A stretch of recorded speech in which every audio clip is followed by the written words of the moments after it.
Oh, te follow for fatalo fatu de neighbor. Only. Afiafi. Yeah. We're gonna play a music. See my la see para la my mic. But we're gonna have a quick music. See come busy. There you go. See go for one kiki.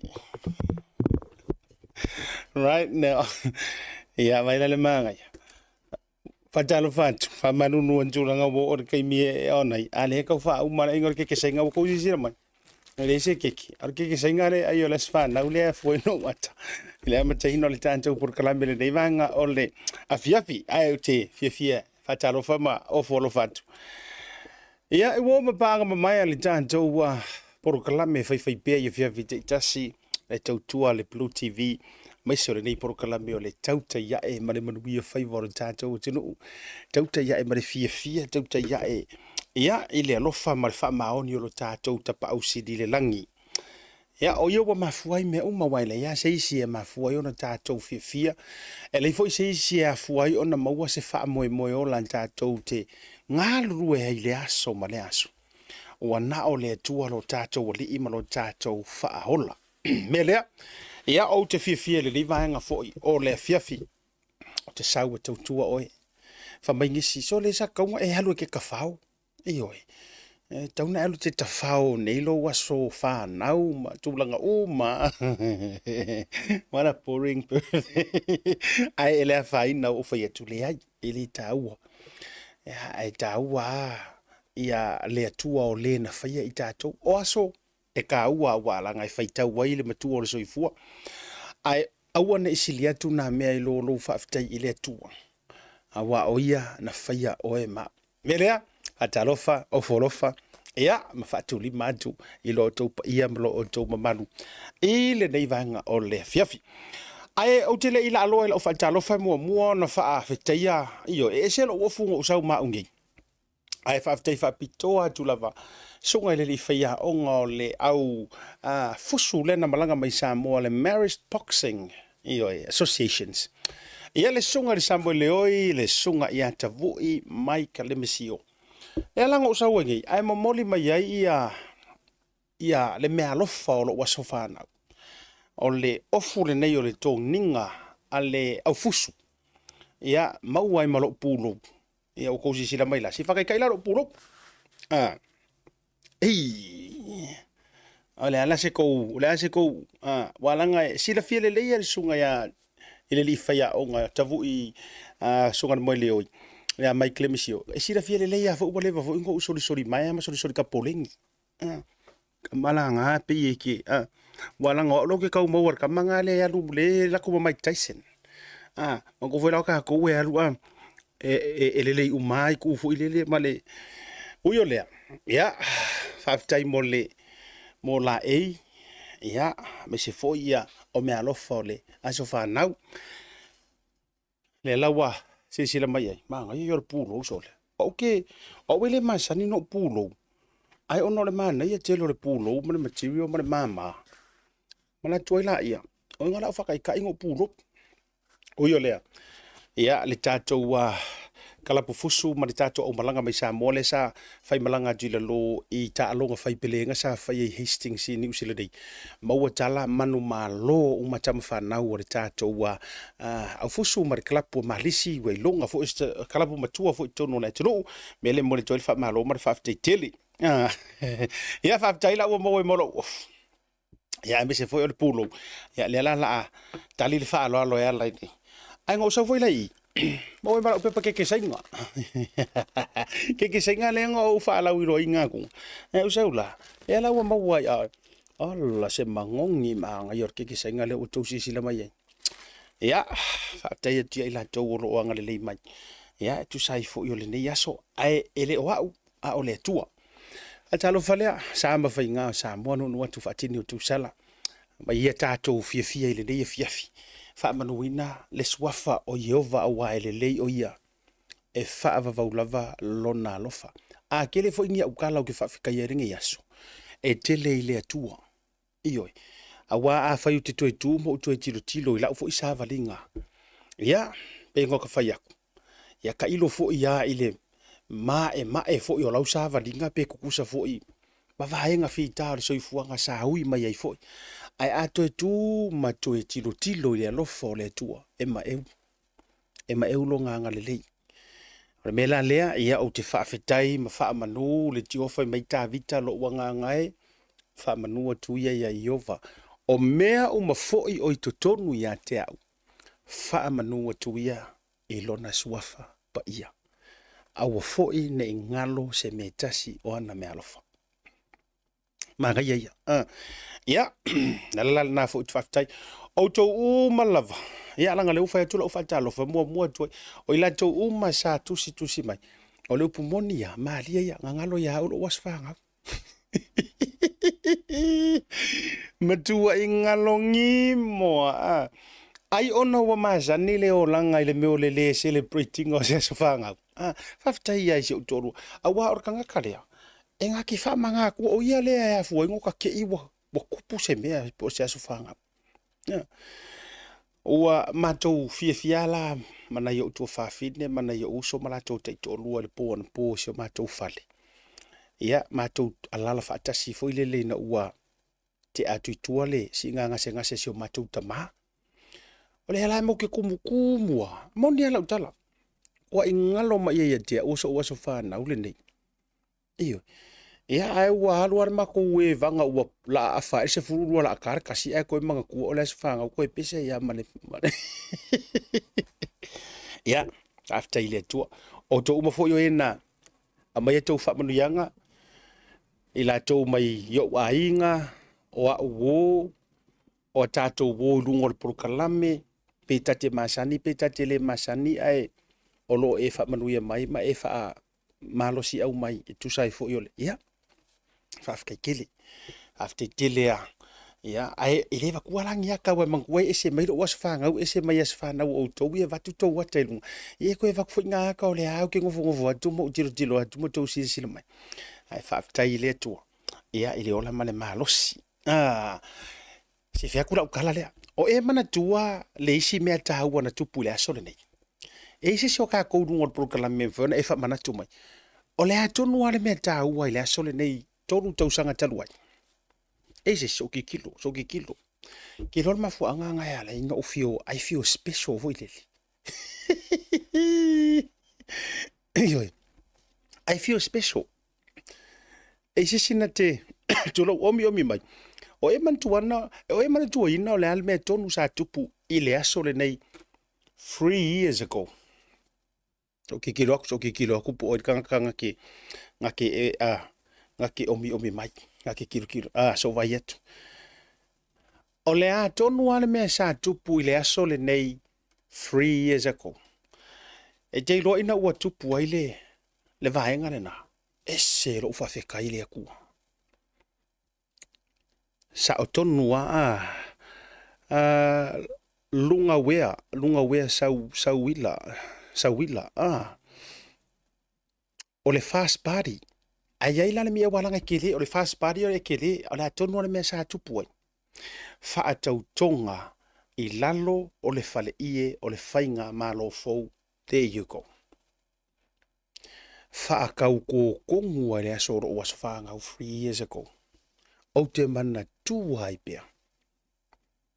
O fa pele tua, ese le mangai ai o le palengi, le mangai ai. So o malai fa mana tuai se tausanga po so waso fana. O ke manga kua inga ya le aso nga fa kau koai. Le unu wai tamaitai pale mia o Samoa e avea maulu wa ipale mia tamaitai o le malo tuto tasi o Samoa. Ma whaatau tō ina pe whaakula ia aloa ia le whainga malo fau.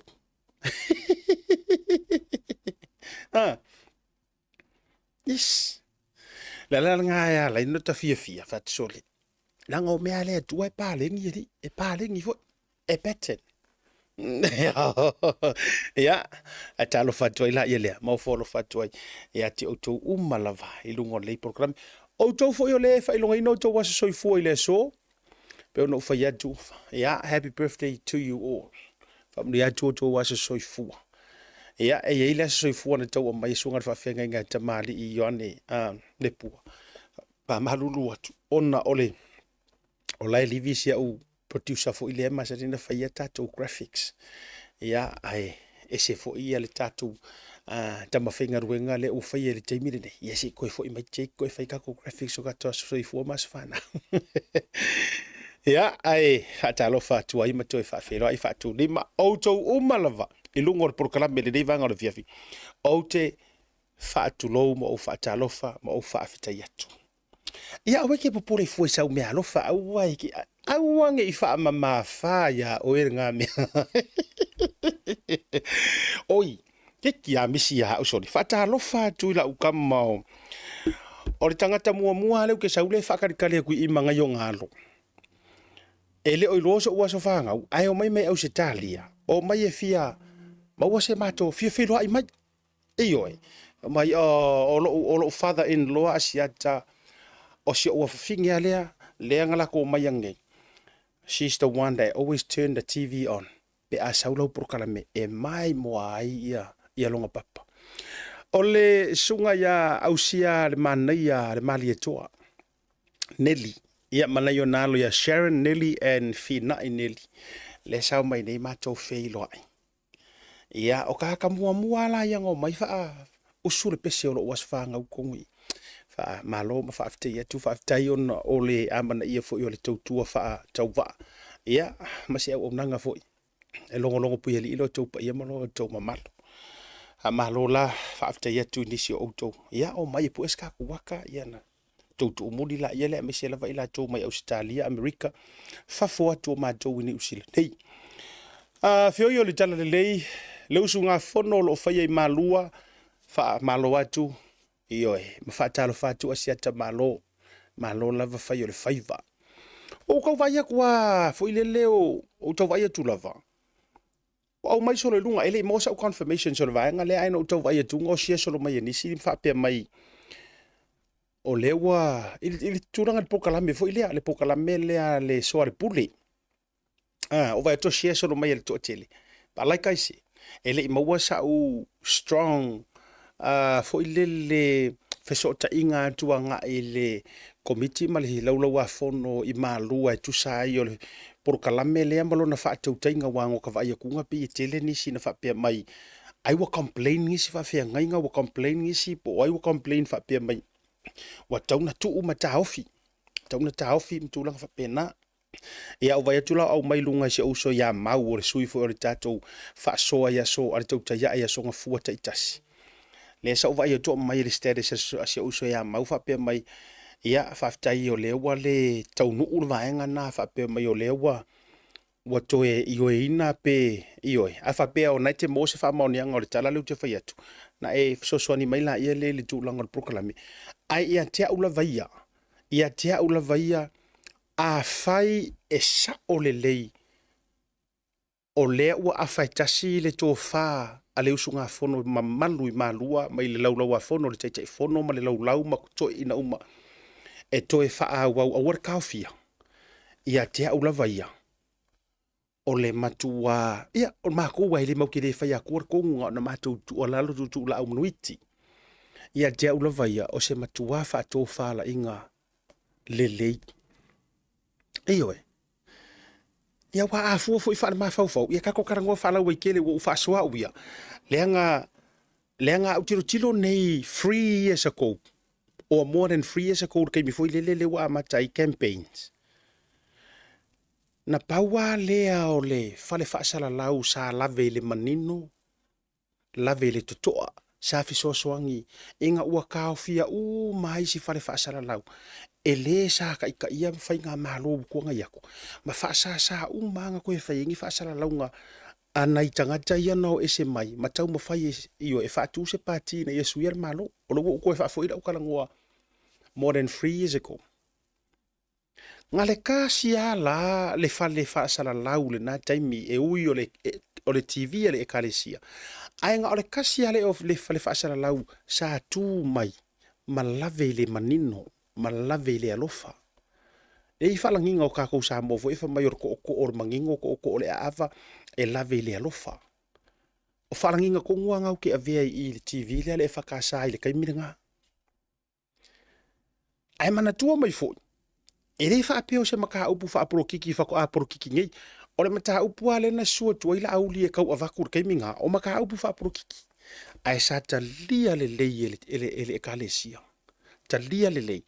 Ona, o le aia fo I ele ekalesia. I se tu whaale anganga e kakaunga whea mea uma. Iyo e te tauna tu ua vanua I so si tangata. Uwana I tato whailonga tangata. Ia aileanga so se mea elelei. E alu ailelei. E a makanga ka miro I kua ma le loto le nale ta o le pitane si wako ki ngā le loko oisi. Ianga ke ila I wako whapea mai. Langa lala whaaporo kiki fua le whainga ole ki. Ele afia, ele o whaaporo kiki a fua. Ele o whaaporo kiki a fua le whainga ole. Ioi. O mataha upua ia ua le vana tala noa ina mai. Leanga o se tasi o porokalame. O le whakasa TV. O le media kele nga. A o nga porokalame. Ese. Lea la ia I porokalame o le soa le pule. O le suru au lama. O whaaleanganga. O vaili ako ponga. Hey, they're just programs. Ai le whapea la uma e ua wha mai nga ua wha manatu tangata fu I e wha manatu anei taimi ola ule na that's my only 2 cents ia jauia I don't see a problem ele lape ai fua le sao lele ma le mamalu o le kalesia matulanga lau walunga ai ma se mea la lape ai fua ia Ele ma se mea. A fai or kako va ailea. How many ekalesia zile larolangi they run business? Yeah, kele ekalesia, I know that for a fact. O wala kua oi Provo, Utah. 20 years ago, o walu Provo, Utah. Pio, Salt Lake City. Ola olangi pisi ngisia kangaka la e run. Inga kai o le ekalesia ale upa ihoso e ngatai. Ka okangi pisi ngisi. Pisingisi le loku. Ia. O vaenga mai sapotai ma le anga I luma e. Pio dai ma kule ye le luma nga ma o onga o mea vapenga. Ele fesiringi ai fua ia o onga kala le lei manga mea. So se ekalesia la kekili. Ka okangi la ko pisingisi le nga kaunga nga lulu mea mo le lei o ia lo fa ile tua. Ele whapea ngā oro kuri vai mai wha moe ngā oro se furua I kaulanga. Alai kele me fia whao. So, ai pisingisi e. Whao ngā whapena. So, to me la, I don't see a reason. Alanga e rua ngia loa mare mawhau e alua. Ake ia leo wakango fifua leo le lalolangi ko so mai fua malu e kalesia mai. Ia vai o le kalesia ai o whai la mea. Ia o le fesiri o whai ko kongo le wharesa. Ei. Afu le mafu anga nana la tu Yesu o whaakau mai o loa I kokongo le malu la kuroa safue. Ore kai mi mua nga kua pa ya le va o Yesu le ka umre kuspe kwai kaya. E atu o whaatau mai o loa. What do you mean by that? E si la fia le Yesu. There's a place, a space for that kind of thing. So e allow le whai makeki. E allow nga whai makeki ka ngaka o lea kua, ka ngaka kerisiango, e alea o e langa ka unga whai nko pisingisi me whapenga. Ai awa kou ke o mai e whai ringo fuanga se. O whai mai ko kongo se whare saa le soa le pule. O whai mai ko kongo se whare saa. O whai mai o disturb pai ma distract ai fua ma malu o ko kongo e kalesia. No. E ai. Atu ai foi. La unga so nginga foi lele ia ila ko fu inga le sia le ia ila tu o meka ke akai pike fu ia ola ule o lolo pito va ai le fionga le tai fono le kale sia langa e tele fo ia uia wo tama fa le nganga o to ina nei pule nga ia kanga ruenga ngi usila e o foi sa mo ola ule o lolo pito va al te ia o kanga ka ngei ioi nga ke enga mai fo ia ia ka inga le la isi mea le fo ko ka mi milo mai ko e aku fo e manga o ia ke enga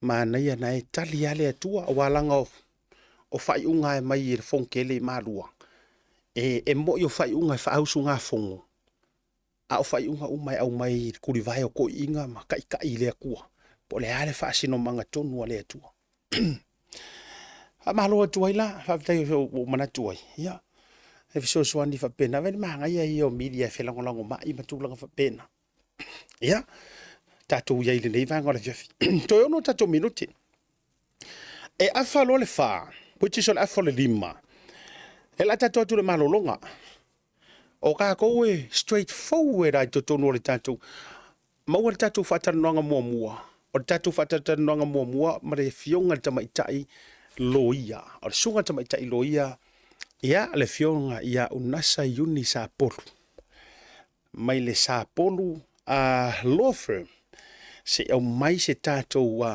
update e tu sai o le tato ngor keisi la sa fai ai le tai on le la so o le tato fa tan nonga mua la na ia i le afatonu o le fa o le aka kukolosi aku ai Samoa ia se i fisota i le fionga tama itai loia le fionga fo ia unasa yuni sa polu ma le tatou sa polu law firm se i fisiringia le update mai ma le tala le na mau mai sa mo le tala fou o le ua peo le tua ia le to lua por fa tua sunga ia se tama itai ia si vai ia o le ala na mana tuai mau wasinga ko vo ka korosi Samoa ia ele ubi vista to update tato tu na manolonga ai se i siakiaku po already le tato na ona to e foi mai lava ele aforfa tato mo rol fa tato ngai Samoa awa to tu pole e kaunga ka ko fa kalkalonga ngai so o mai fo itua before sa wi kofe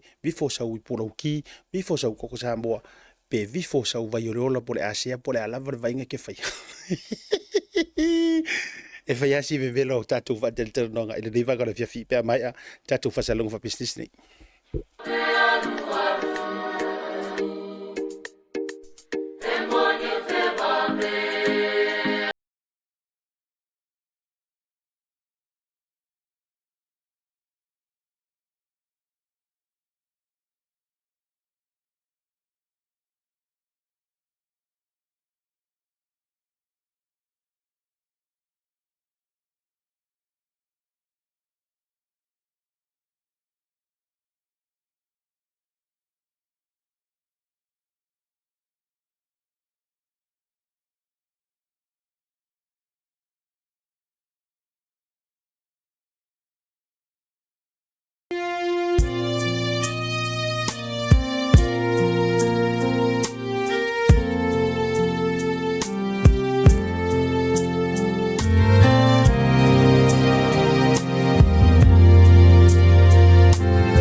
au le toe tai aina uru whao pe o te sasa ina le whala e pe o whaiva o poula. O te le toe au whanga ina fo i le niu loa pe o te toe pāpau ina whātupe ua muli o taula whonga malona whalalaki. Au wāu sa Samoa mai lava i le mata whanua se ia pā ia siu whanua. Pa o le tolo tolo na fau sele ai le la. Se ia pā ia le pito whanua o le vai na ali. A wā ua mai a o na papae o na tupua ma o na papa whasau tu lo via Samoa. Ai whatalofa ma whawheilo i atu i le whita whawhonga le atunu. Whapea wō mau mea mai ai meise a inga uma i Samoa ma atunu i whafo. O le nei mitanga ruenga me tutisi pito no uta i satu paitea nei.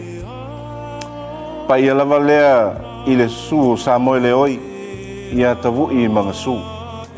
Whapea fo i tapa au. Malu tapa au le whano whapea le ala taua. Aua tasi nei le fina ngalo le mtanga ruenga me tutisi satu paitea nei. Ina ia fausia se malu fau. A wā tapua inga masau dinga uma i lo tātou tua. ua silia nei ma le fast food tausaga o le malumalu o iai nei ma ua iai vaega ua moʻomia ona toe tapena ma faalelei e le gata i lea o a'afiaga i le tau pe a fai e mamafa timuga e lofia ai le laufanua nei le ele i le vai e tāua ai le silasila ma le fa'atāua o le soifua malōlōina ae maise o le saoga lemu o le tagata uma e autova'a mai i totonu o lenei lotoa o le ala lea ua tasi ai le tofā ma le fa'autautaga i lenei ekalesia se'i fa'atino se tausala online mo lenei fa'amoemoe e ala ese le foa'i ma le agalelei o le tatou atua ua saunia fo'i ala tele vavave fa'atekonolosi i nei o le pou e sa ili'ili ai ma fa'atino ai le galuega e so'oso'o tau'au ma le lalago fa'atasi o lana fanau mo so se fa'amoemoe o le fe'au ma le talalelei o le tatou atua ae matou te fa'ata'i folau ma fa'aololo ma'au ne'i ua o ia lou faletā ma lou outou apisā faigatā o le ma'a e le taula'e ia matou te tu'utu'u pitovao ma matou talia lupe o mau i soufinagalo fuatiaifo ma sau tofā fa'ale atua ua amo tau ato'ato ma samo i le ala le aso ua ao mafola ma sou ma'au e ala i se seleni matou te talia lava ma le agaga fa'afetaitele auā o upu a le tusi sili le manuia o le foa'i nai lo'o lē na te talia tatou talosia ia tatou osi taulaga fa'atasi e ala i lo'o outou a'ao foa'i fa'atasi ma sa matou galuega fa'atauva'a auā le fa'amoemoe mo le fe'au ma le talalelei a le atua ia soifua ma ia manuia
Fia Pacific Easy whaelo atu lana whabitoa mo le aso sao tina male masira atoa o me. E whase fun whaelonga tupeta i lua se lauta lau sau nia mo ana paanga. E lua se fun whaelonga mo Samoa, lua se fun whaelonga mo tātou i New Zealand nei. E se ina whaelonga se fulu i aso whareilo wa yaso de tasi. E afu atu las whareile se fulu o me. Manatua o lo whaawau fo i le whabitoa e nao le lima tala tongi pia e whaanga i le Pacific Easy mobile app. O lo apano fo i le direct transfer ti posi mai elo tupe i le tātou account ma whaatino i lungo le telefoni la whaino au tupe whamamoli. Ai nga whaapitoa. Awani ngalo si lia male fitu se fulu a tātou la la o whaasopoli ai New Zealand o lo awano fo i a tātou ofisa i o Tara o Tāhuhu Mamangele. Mo nisa whaamtalanga bala au le telefoni o Valuselau o Tasiono no Bea Siasi i le apia fōringa Pacific Easy o lunga lo penga tawhailangi www.pacificeasy.com. Pacific Easy o lau paanga mo tupe whamaboli Samoa.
tolu se fulu ma le tolu bidu tau te le tu live fa le tau tu fa wa la Blue TV ma so tatu program le tau te yai ia ma ma we favor tatu wa tunu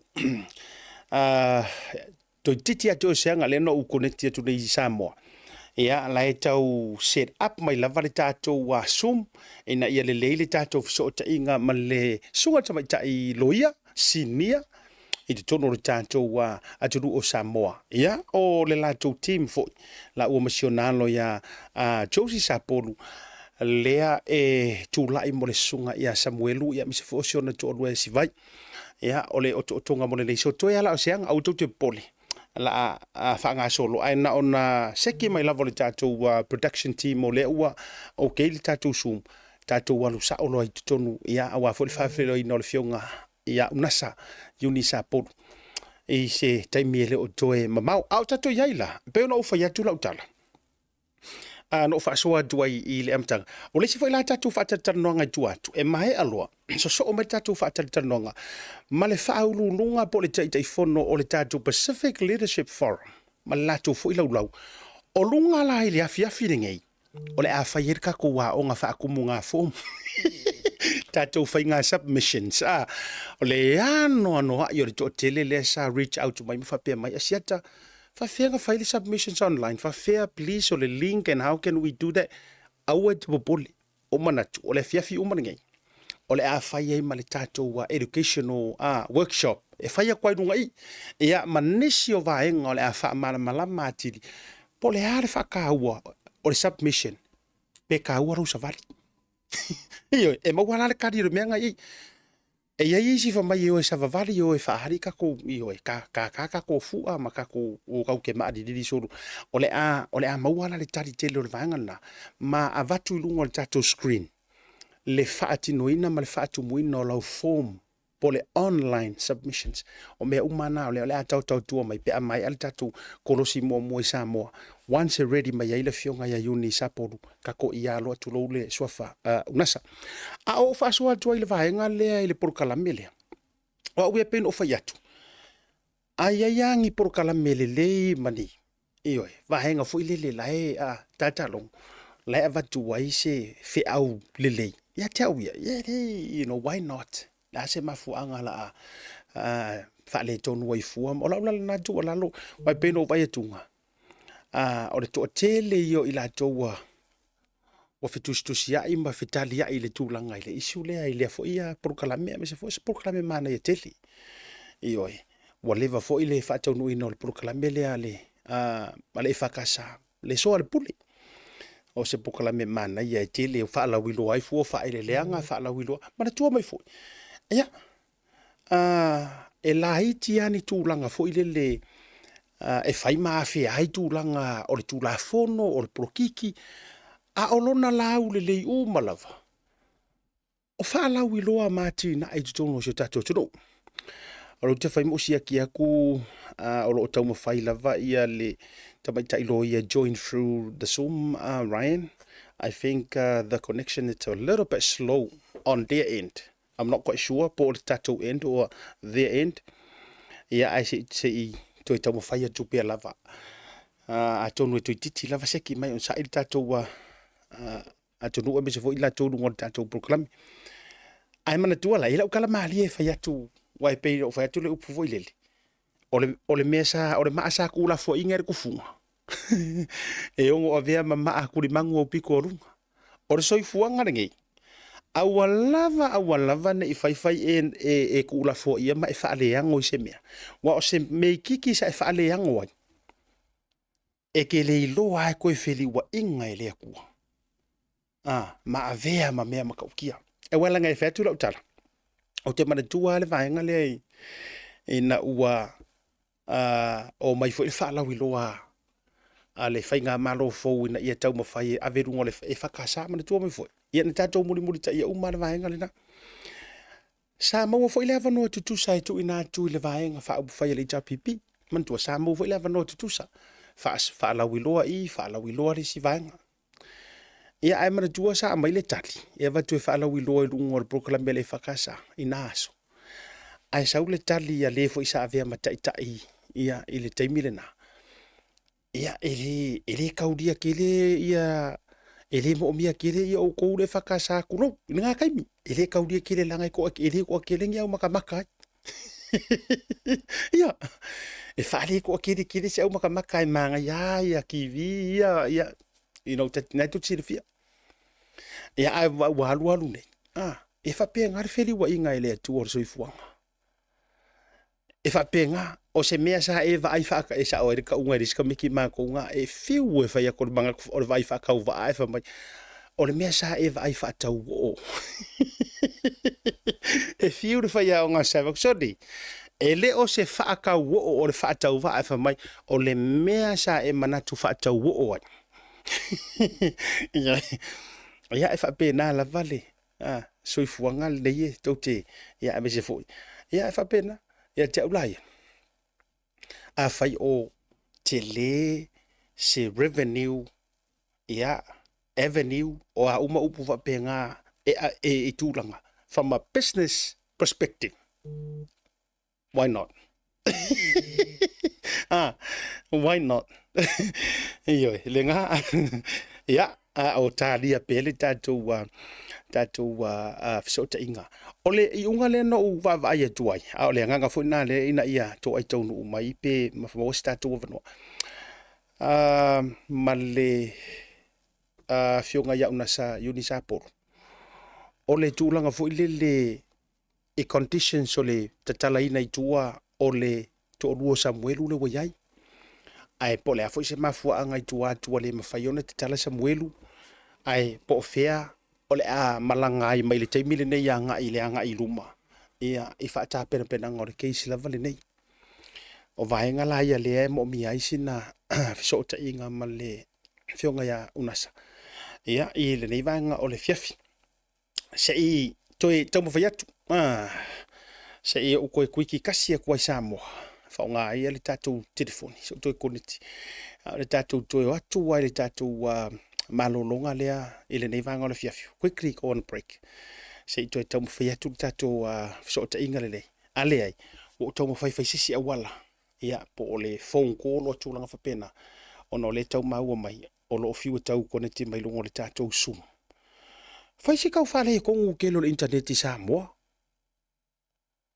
to be honest o vai ko foi kau sala online nga fai mai ang I le fai mai lava si a fio anga o si ufanga I fale latai soli e foi ngale fai ma wow ki ali ka ko inka nge ki Samoa soli wa le anga lavo e sa o renga ngol ka maroro wow big capo small use io pia waka kau fo inga tu wai fo quasi lo lava internet ele fo tasi sembe e o fo tu tono le taulanga so le wa ai la tatu to sia ki kasia quickly on a break come back ona to fa wo le tatu program. In 2019, our Pacific family in Samoa faced a devastating measles epidemic. It was a stark reminder of the importance of immunization. Our Pacific community is strong, but measles can strike anyone. Immunization is our shield against this deadly disease. Let's learn from Samoa's experience. Let's protect our families, our children, and our elders. Let's show Aotearoa the strength of our Pacific community. Immunize today, protect tomorrow. Let's stand together and protect our future.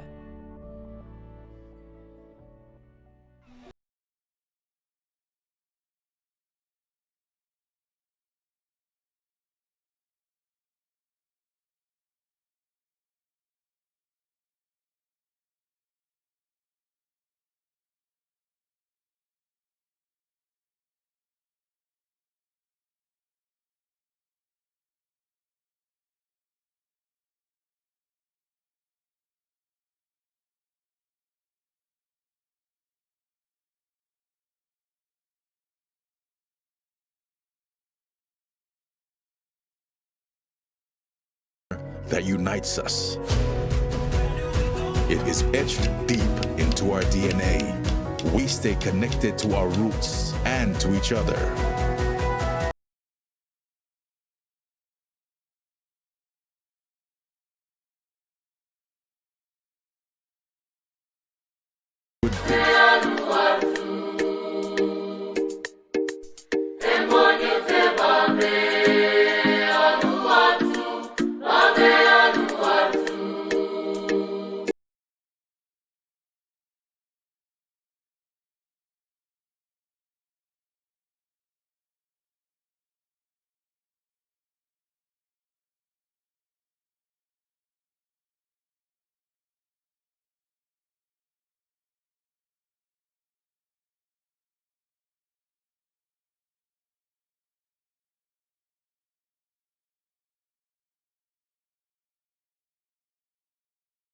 Fia Pacific Easy whaelo atu lana whabitoa mo le aso sao tina male masira atoa o me. E whase fun whaelo tu beta I lua se lau ta lau sau nia mo ana paanga. E lua se fun whaelo mo Samoa, lua se fun whaelo mo tātou I New Zealand nei. E se ina whaelo se fulu I aso whareilo wa yaso ritasi. E afu atu las whareile se fulu o me. Manatua o lo whaawau fo I le whabitoa o e nao le lima tala an tongi pia e whaonga I le Pacific Easy mobile app. O lo apano fo I le direct transfer ti posi mai elo tupe I le tātou account ma whaatino I lungo le telefoni la whaino au tupe whamamoli. Ai inga whabitoa. Awani ngalo si lia male fitu se fulu a tātou la lau whaasopoli ai New Zealand. O lo apano fo I a tātou ofisa I o Tara o Tāhuhu Mamangele. Mo nisa whamtalanga bala au le telefoni o Valuselau o Tasiono no Bea Siasi I le apia fōringa Pacific Easy. O lunga lo penga tawhailangi www.pacificeasy.com. Pacific Easy o lau paanga mo tupe whamamoli Samoa.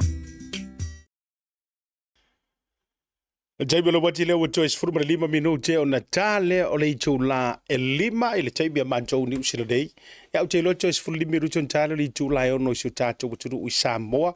O te fia failo ajo le o maua le mafiso tainga. Ya male fionga le tamaitai lo ia sinia o le tula fono. Ita tono si tato kuturu. Ya le fionga ya unasa iuni sa polu. Ya mai le sa polu lo fermo I lantou o lo taua meina ya le case ya le case la wi lo le dei taimi o matua tala no ai le totele ya o le sunga ya Samuelu masiona faletua ya sivai ya te fifia la failo atu Samoa o le o finally o mawale mafso tainga le nei vanga foi o le fiafi o volofa mo fatalofa fa fela ya tu lo fionga unasa la sunga tamaitai lo ya sinia le nei vanga o le afiafi fatalo fatu mulanga tu mul falalo ia fatalofa tu fo I le paia man mamalu le fa fonga nei tu la I se tato tunu I tue e tele o le la langi lo fa fonga mai I le pol kablame popular o le tauta ia talo fatu sorry wa fai ale le la vala to ia o walu vai aso ile mata ku pai ona I luma fa masinonga o singa malo no ni kan ioi malo fa fetai va vai tu lava pe fa to a mau le leisi na malo longa mai le teleo vai aso ta penanga ya e po mau le malo lo e mo umakanga ka a lo fai lava ta penanga u yo le Biela ngale leo le tu o mosita fiso o tainga o le foye mata watu sulu o le tino o le na lava e surungia o ave malo losi o le lai lo soifua lau le lei ya e se foye o le tatu ofisa lo ia I Samoa ai la ta o lo no le tata I mi male o foye lo se ava no e faise malo longa lau fionga o le ata o sa o lo ina inisio vaenga fa mole lau fionga unasa o le o maua tala o le ua mafayon te tala I tua le fale tua o Samuelu mai se taimi umi foi sa lota fatasi mai e mfona isa no mai o ava enga sa fina wina wa family na il famsinonga de taulona te tala itua ia wale fara la ve foi va ia le matanga ro ngolo leo mfona e fa so il va ngale o le finaunga mo le fale tua ia le tamaitaio si vai o le finaunga lava e winga I mata o silio o mene o le beo o le kusa foi lele o le vava ai foi le fionga al famsino mawalunga I le tulanga o le whanau ona e to tolu tamait o le whanau e la aiti tele ia le whanau au fai asina umi o kaloka matua ele e pe tasile matua o matua uma to olua ye e a foi ia e a fia ai masivai ia pe o le tuna sa baba ai o le isi tu wa o le te ale o leo sa ai e fa pe e ia se molianga it's a conviction sa ai mo mua ia na family ina e la fiona al famsinonga ia fa pe na foi le tu ale o leo o le na molianga ele ise pitanga po se so tanga ma molianga nei ua a mai nei e leo fasanga ia si vai so Ia, mai ai le mea o lesi o fea la lai. Ia, la vai le mea la ia sia la whanau. You know, ia o tūlanga whapena sa ba ia. Ia le whamasinoa. Ia whamali e ina umana tauma whainga. Ia sila foi asiata o le whamasinonga lea ngā pili. Tusa o le whaiunga sa whai lalo i le whaamasinonga o i tūmalo. E le maua le peo le te talaina umala ua tolua. Ai whaftai le atua o lea ua whaftai foi tapua inga sa moa. O lea ua whamania ina ia le ua te tala mai tua ia le tina o le whanau. Tawana ia se vai o la i te tele a tamaiti. Tolu tamaiti lalo umalsifu tausanga. E pe o mena sa mataitu ele afionga foi alfamsino na faia le apili. Ia o le tūlanga ia Sam. O lea e whaawawina lava ia le umalana le tausanga.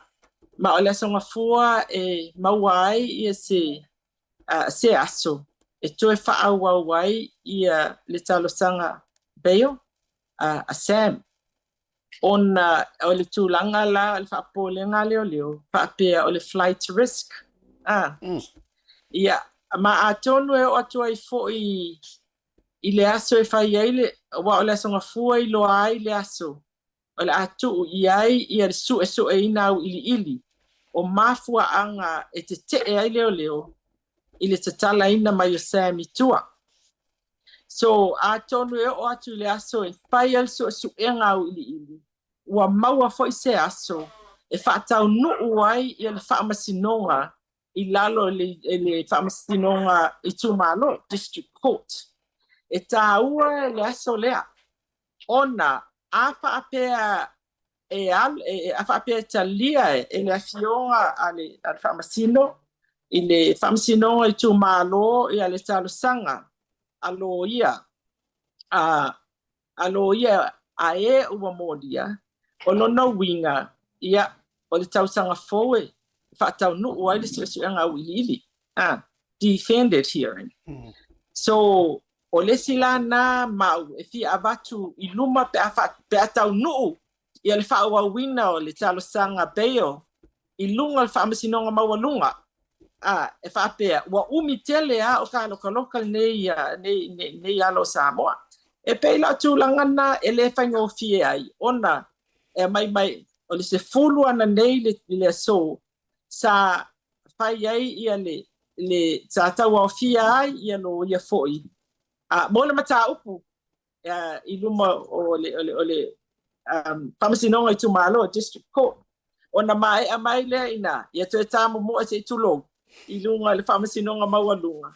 Se i le wailea ele umale awanga o le mata upu. Ia mawhai ai foi la terms of bail.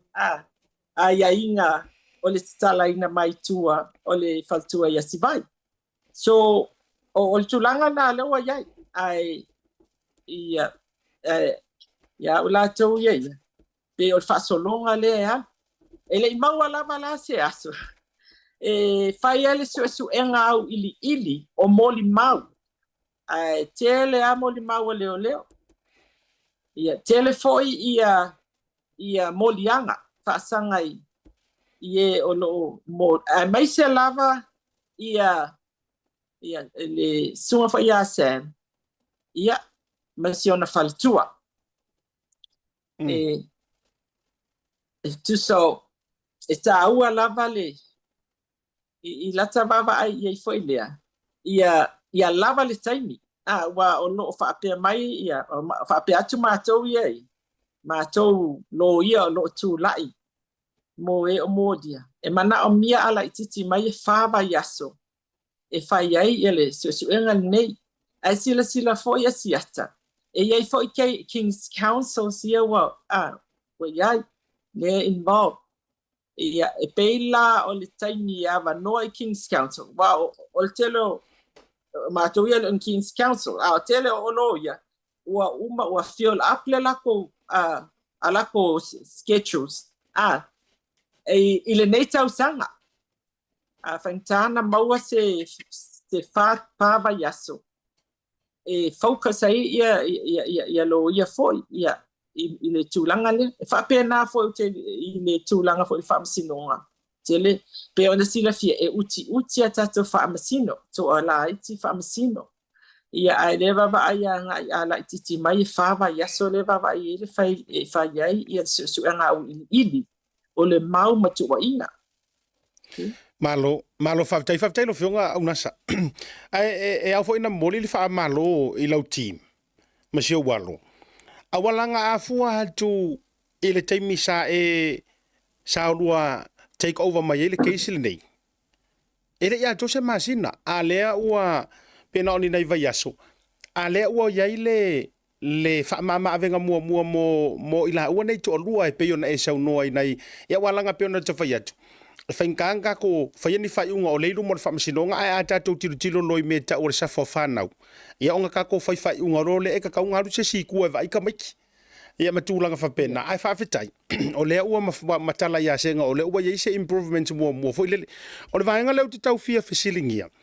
O se tūlanga i le whinangalo le tau au mai o le ofisa o leo whapea e kau whawhainga kaso la koulangonga i le kakalainga mai kuo Samuelu mo se taimi le tū mau e whaatalia ia le whamasinonga. Ona o tūlanga i masalo salonga e ono malanga e se atu.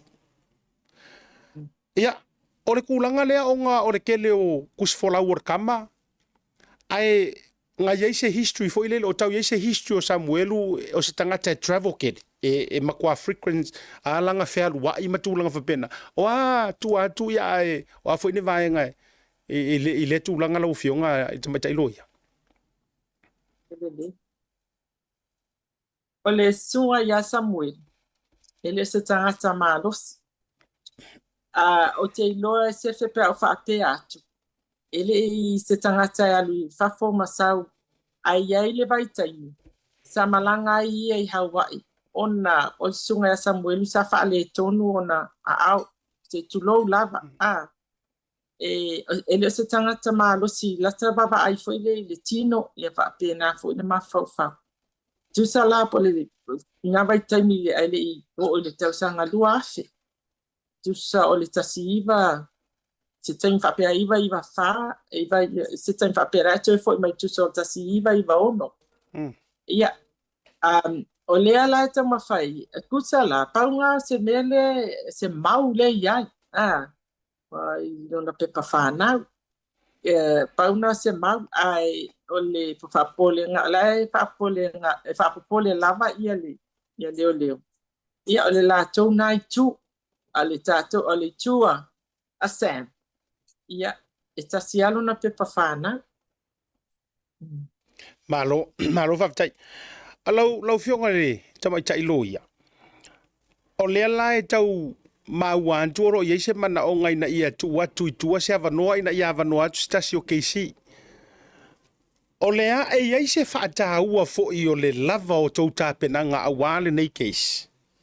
O lo te tala noa atu le time frame, e iai se matua whaata ua tele, e mo mi ai se taimi umi whapea mo le tāpe nei no le keisile nei. Ia, e tā ua langa o le ai ata tau le nā mai le whaabae. O le ai ata tau mai le whaabae, ia, e mana o mia le tāpe nanga.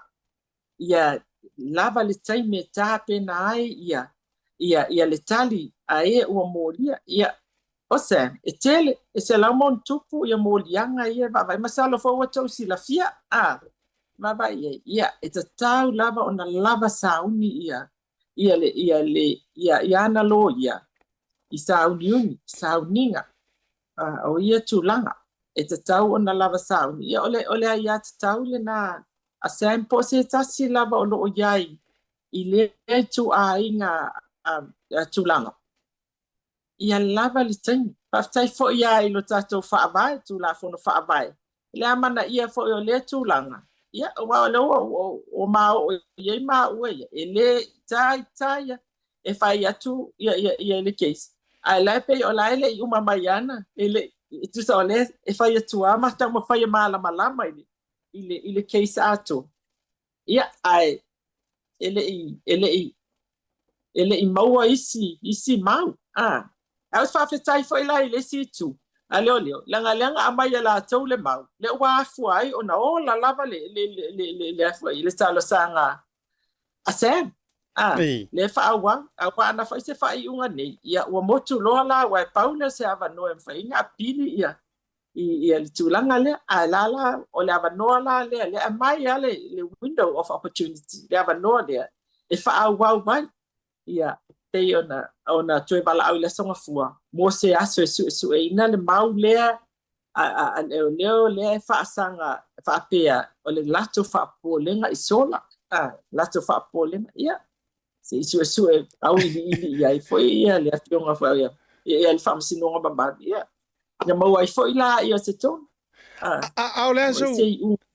au le aso fina ngalo lau fionga le tamaita ilo ia o le lava so fina ngalo wa e experience tu inga cases te tele fo yo tangata ia flight risk matu o le aso me se for so no ngari is he really a flight risk ia is a reality so lai Samuelu ai o ia fo se fa mauni anga ko kiki fai le limangi kusi fo lau ya Samuelu la aso fina ngalo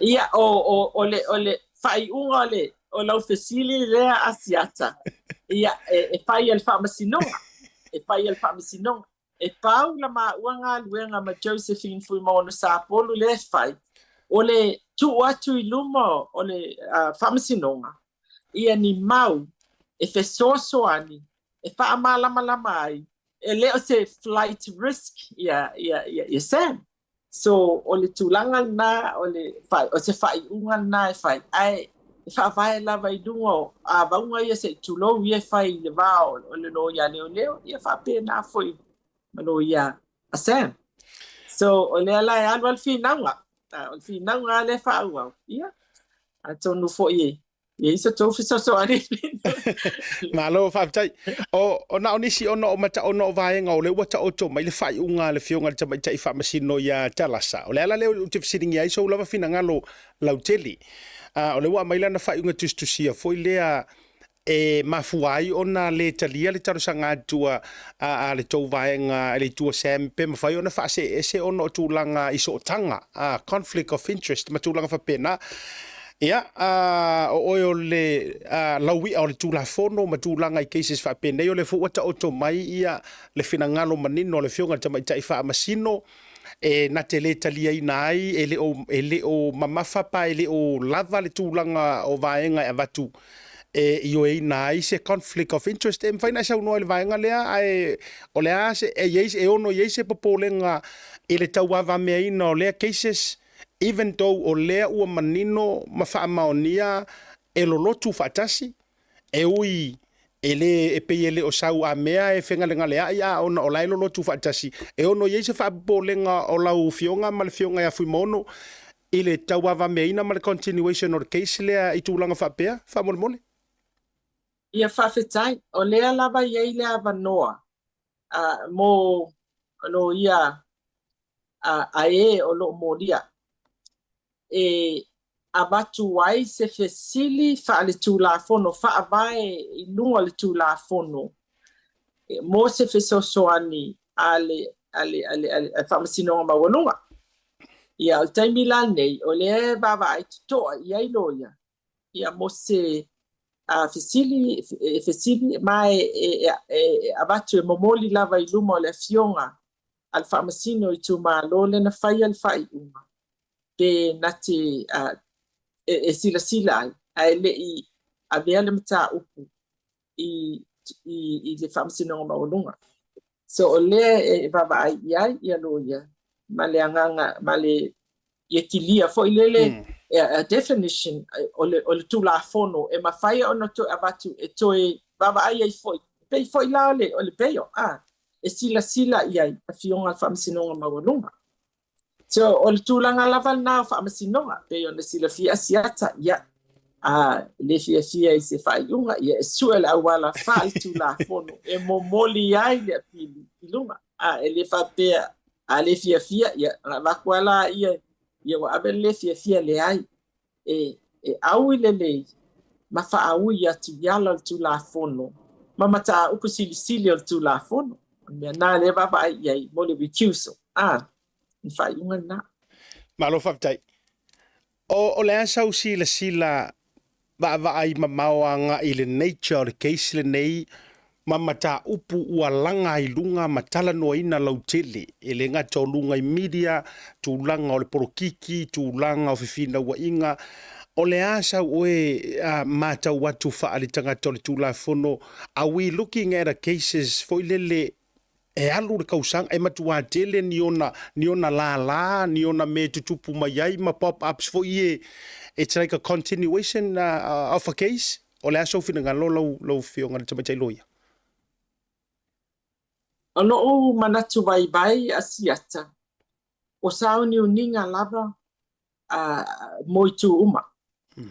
O sao ni uninga whaavai dunga o mau wa tua ia ai.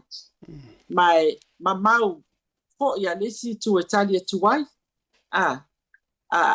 O sao ni uninga e taua. O le tu la fono e apalai i mau nei e taua. O te loa e tele ni talo sanga. Ole a iai pe a ele i o ile hearing ele i o le suenga au ili. Ona lea, ona o preliminaries nei po o talo sanga ia e taua ile suenga le aulo. O fo ia, aulo i mau nei patau dia ole su nga aulo le su e mai foi leo ya su e foi ya i le tu ya matau ele fa o tu langa na o me nei me o ia ai la folie ia le fionga a famsino ia pela o su enga na ia ili lele ia o tu langa o le si tu langa e fa sa mo le tele o mo li mau ia mai ia e fai ngo fie la vai i do fa sa mo ia ai matau dia ia tau na fa ali liu foi ina ia la mai ia KC pa li liu fa Peritania mai fa pena foi ia manisio o lo ia la ngol fa ingilisi la o nga ia ai pe o mena e mata itu ia tu inga ele naka i molianga o mau e lango ai ia molianga nei okay ia mau e molianga nei ia la wa mai leisi tu ia e luai tu ele tasi se tu o famasinonga malo fa tai lo fionga ele tama tai an lo ia o le ale isi lua fa moenga ma le fionga e le tamai tai loia e le fionga nga fitasi ia fumono o le ale isi stepu le o le afata pena ai mai se lava o le tau mafainga ia Samuel o lo kapea ina ia tatala o ia ise o se tasi le o vaenga foilele o ta oto ia ile lua fa mua mai se fina wino le nei mata upu matulanga ilo na fanga solonga asiata e taua lava le lopo a fea po a fea e fai ele famasinonga au ili e su e umai mau su e umai mau le lai tu ma le nei tu e taua po a fea fa tau nu uai le su enga ai sea a fa pe e umi e tolo ai o le tau tanga fo ia ona toe a batu leo le talo sanga i luma le famasinonga e sila ia awa e taua lava le tūlanga lea awa nei umi o iai se tasi tutonu o puipuinga whaapea ai ona o le vava ai whaapea whaapea e alu whaamaonia se whaatetainga whaamaonia molianga po nisi molianga o le ale umi o whapuipui le la o ia ai le la na fia masinga o tutonu alu te ua malo ia le nei tu o le alanga la fai de taimi lea ono fo i ton it's ton o le famsino pe o tu langa na e vava ai ia mata wai ia le loa po a fe fa tau no wai o le case foi lea o le apili lea i le peio i le tala ina mai tua e whaalango fo I lesi vaenga, po o a fea, e whai ai le whaamasinonga au I le whaamasinonga le district court, pa le tumalo. Malama mai. Ona e tāua, atau lia le loss of liberty. O le sa o lo topa lewa wa avesea. A le not guilty. Le wa whaila na tali na te le tali aina. Malama mai. Mali. So, e tāua ia o le tūlanga lea o le maua po a fea e ta whatau no wai le whamasinonga au ili. Ele ona tūlanga ia e winga le sa o lo tonga. Le liberty o Sam. Ia, ma le si tūlanga lea o le sue, o le maua leo. Le whai mai ai, he's a flight risk. Okay? E sue le lei, pe whaamao nia le tūlanga. Okay? So, o na winga e wawa ai, totoa lava le ia lo ia a Sam, I le moli mau lea. Okay? Malo. I moli e whaapea mai ai tūlanga na. Malo whaftai lo fionga unasa. Ole, te rola ofisiri whai ule nei vanga le whiwhi wau te loa. Ole a te le se taimi a ngai luma. Ole whaftai ne whiwhi o leo wata o toi lango tonu. And where to from now. O mai ar sunga ya Samuel. O te loa le toa te leo tangata o lo la tau fia maua se kala. Ia wau te loa. E telefoni se le o va ayatu ele mo se avano e pu e mai se ata matulanga whapena. How is he? O mai lau feilo inga po bo fisia no e feilo ia duai. O mai lo soifua malo loina ile malosi o lona mafau matulanga uma fa pena. Ia, whawhitai lava o lo iai lo na whaanaunga e su ele mea moni. He is determined to find justice. O lea la amata soani ia. Ole tūlanga na ia is very determined. Wow. Ia, o tūlanga lea o la e finangalo ia. Ia, e whapena foi ona muli ta iai ia na lo ia. I lana, I lona nganga. O tūlanga lona soifua malo lo ina lelei. Ia, o lo lelei ai li taimi lenei, ona e asiasi iai ia na iainga.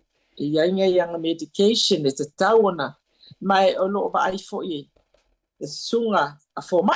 E lava noa e ave ai I matotua se tu lo pe a whaapea e iai se tu langwa e whai altalo sanga iai. Ai o lo o mautu e fia maua I ale amia tonu. You know, seeking justice. Paro whaftai lo fio. O le sina langa foi lele. O lai maa losia. Foi le ia. Ia se. E ui lava. E tele ia. Ia hurdles, adversity. E tele ia. Ia poloka ia se tu lo. Le poloka mai ia. Ia ai lai maa losi lava lona loto. I le. E foi ia. E sue. Ko fea o ia i le moni. Malo whaftai tele lau fionga. Ia, lau fionga te baitai lo ia la fuatu. Te vai e tuvo mo mia se malo longa wanu le so fa nga ngase foi. La fuatu sau nga fai u ia o ila tou foi o lo o tuli mata ia malango le seeking for justice. O le fa fonga mai pa fa longo lunga ia I sau no nga tau lunga le ta fa ta no mo ni vanga le fia fifa mo le au nasa. Ia batu lava le fa fitai I le paia man mamalu o le lango a se tato atu nuu mai tu ese ole la lang a watu foi la whawhetai a Josephina foi mono sa podu o au ia whakwa o active anga ngei ai pe o ia le ta fina wina le recusal ta fina wina fo ia le bail a whatu tau ia taimi mo you know ngei le so ia e whapena foi ona o whawhetai I le li ilo ia sa tulai mo Sam ma sion faltua ona o ia sa na faila inga ia ia istal sanga nei na mafatau nuinga so ele fa apela o se me moma ua le ai sa nga du e lava ina ia fatau nu ule ia tatau pa mole ia to manatua ia Sam ia jo tatalo tawa e keep up ai langa spirit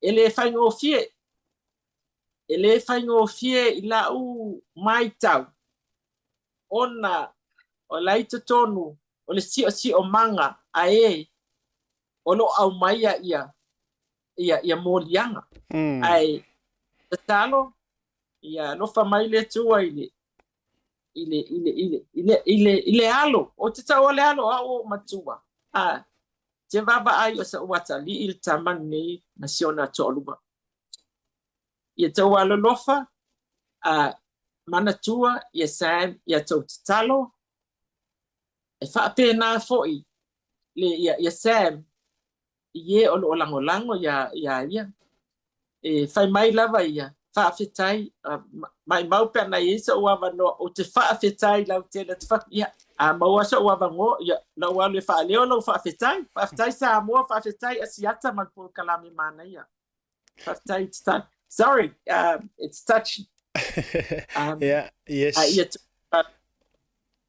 yeah it's been an exhausting week ia to ele mo kale lua nei le va veao o fai affidavit fa sa mo e lua ana po kala ko nga po kale ko kalfa ele fai ngofi wow ai fa tai e to tatalo pe ol melna ya la nga uminga na la le ol matua talo fai malo fa tai ko bolit fa malo i lo fionga au nasa lo sunga tama tai lo ia ai mai se ia ala fionga fo ia hiringa fatasi a fui mono Josie Sapolu e tu sai fo i o le tawava me ina wala ngai moni au o i cases te tele mala walunga fa benei o lo lau manu ia ai suafa o tangata te tele mai longa le atunu ia ele fa tangata penaina o tau faiva leanga o le sao o le soifua o le saonga le mu o le ola matulanga malava o ila do o lo ai filofilo i mata upu nei o le tati atu i fina wina i o to mai ma mea alofa ua whaanga wa ai nai o do e le tua.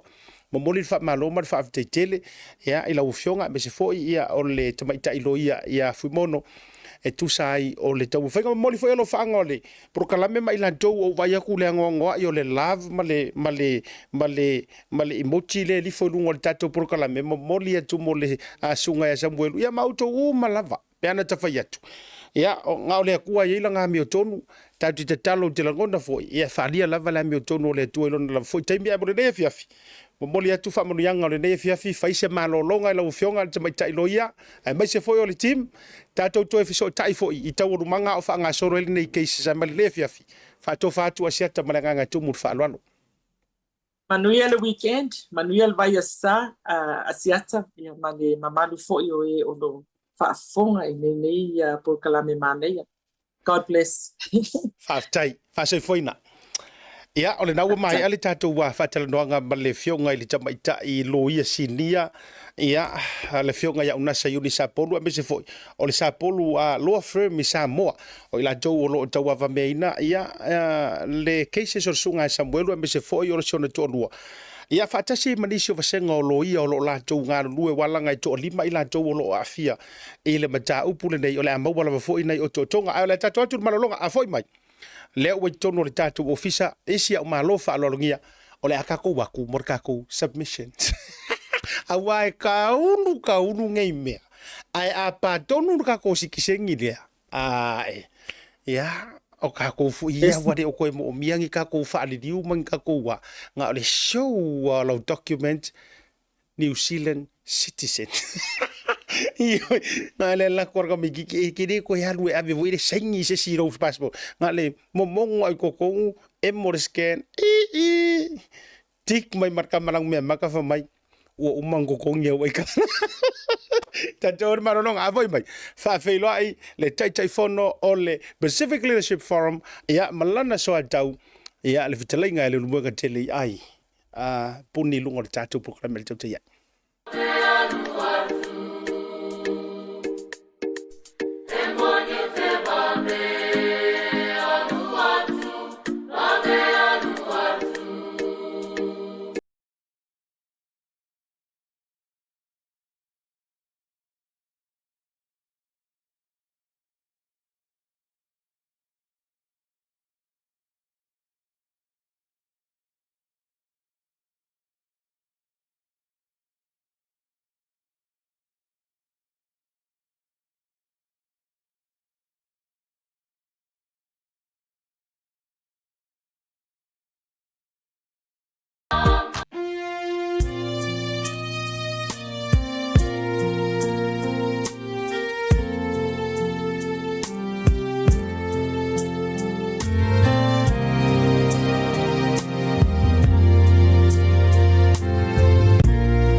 Le au le toe tai aina uru whao pe o te sāsaina le whala e pe o whaiva o poula.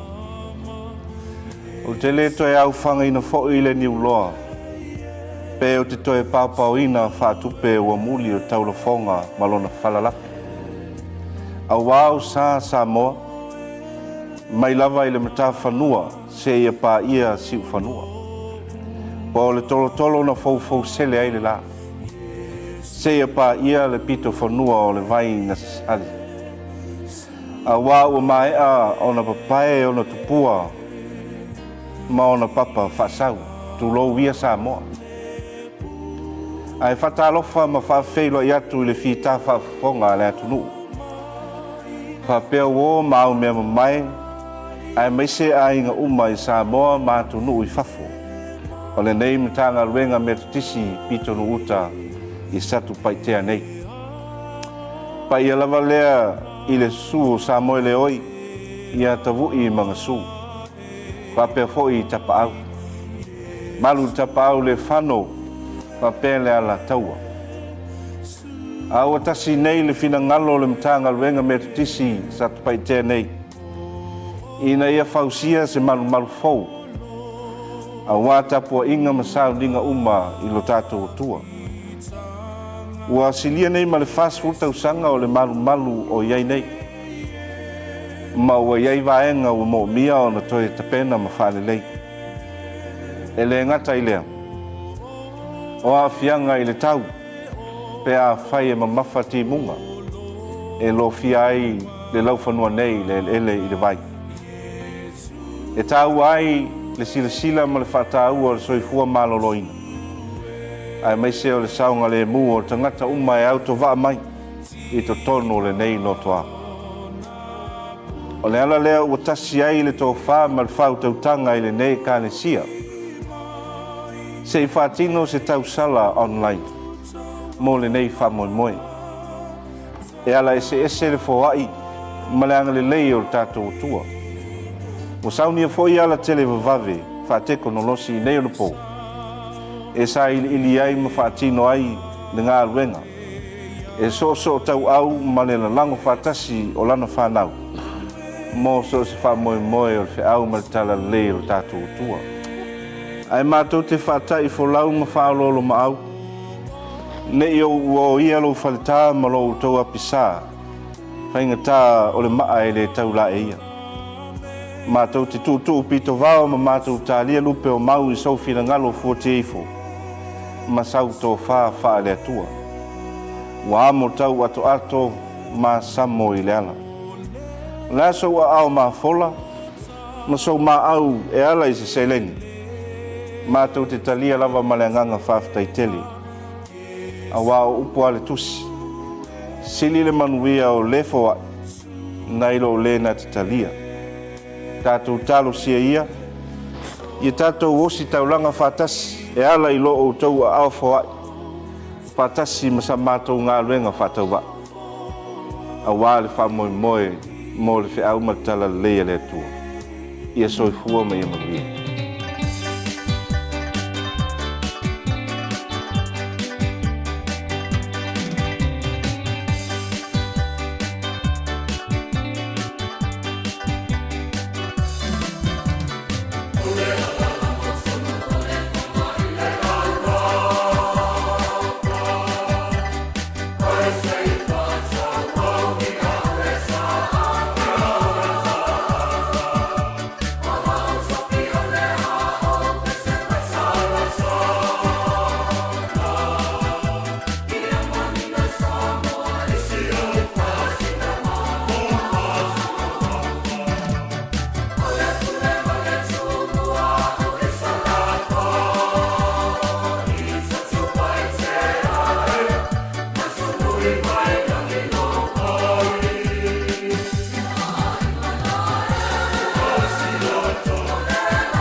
Fia Fia Pacific Easy Whaelo atu lana whapitoa mo le aso sao tina male masira atoa o me. E whase fun whaelonga tupeta I lua se lau ta lau saunia mo ana paanga. E lua se fun whaelonga mo Samoa, lua se fun whaelonga mo tātou I New Zealand nei. E se ina whaelonga se fulu I aso whareilo wa yaso re tasi, e afu atu las whareile se fulu o me. Manatua o lo whaawau fo I le whapitoa o e nao le lima tala tongi pia e whaonga I le Pacific Easy mobile app. O lo avanoa fo I le direct transfer ti posi mai elo tupe I le tātou account ma whaatino I lungo le telefoni la whaino au tupe whamamoli. Ai nga whapitoa. Awani ngalo si lia ma le fitu se fulu a tātou la lau whaasopoli ai New Zealand. O lo avanoa fo I a tātou ofisa I o Tara o Tāhuhu ma mangele. Mo nisa whamtalanga bala au le telefoni o Valuselau o tasiono no bea siasi I le apia fōringa Pacific Easy o lunga lo penga tawhailangi www.pacificeasy.com. Pacific Easy o lau paanga mo tupe whamamoli Samoa. Temoro wajile ua joe jono bidu che na afalo le chulai lima le choutua fa wala Blue TV be ser prokola be le chouta ya le liva ngala fiafi o mai alfa tel no nga male fionga chama cha iloia mai Samoa isi update wale cases le town le la ai pe no fa ya tu fo merol malonga fa feilo ia le fionga le chai phone no le Pacific Leadership Forum e lungo le tanto prokola me mole taimi mo ia ile chouta ya a wale fa mani no ino le tato wa pili kau fa o fili ar sikisengi le ai nga fa pe fo yo le fa fa ngo fie nga kako au afa kasi ia ona o le tele o le la ma fa la ma le fili o le manatu ma le tele fo yo tu langa o information so fa sala lo wina o le na la yo no o tango au ma o apa lo se ami fanga le fa to fa la inga walanga o fa potonga nei te tele toru to tonu ni usile nei ma ukilani o lea la to te tutu fa tasi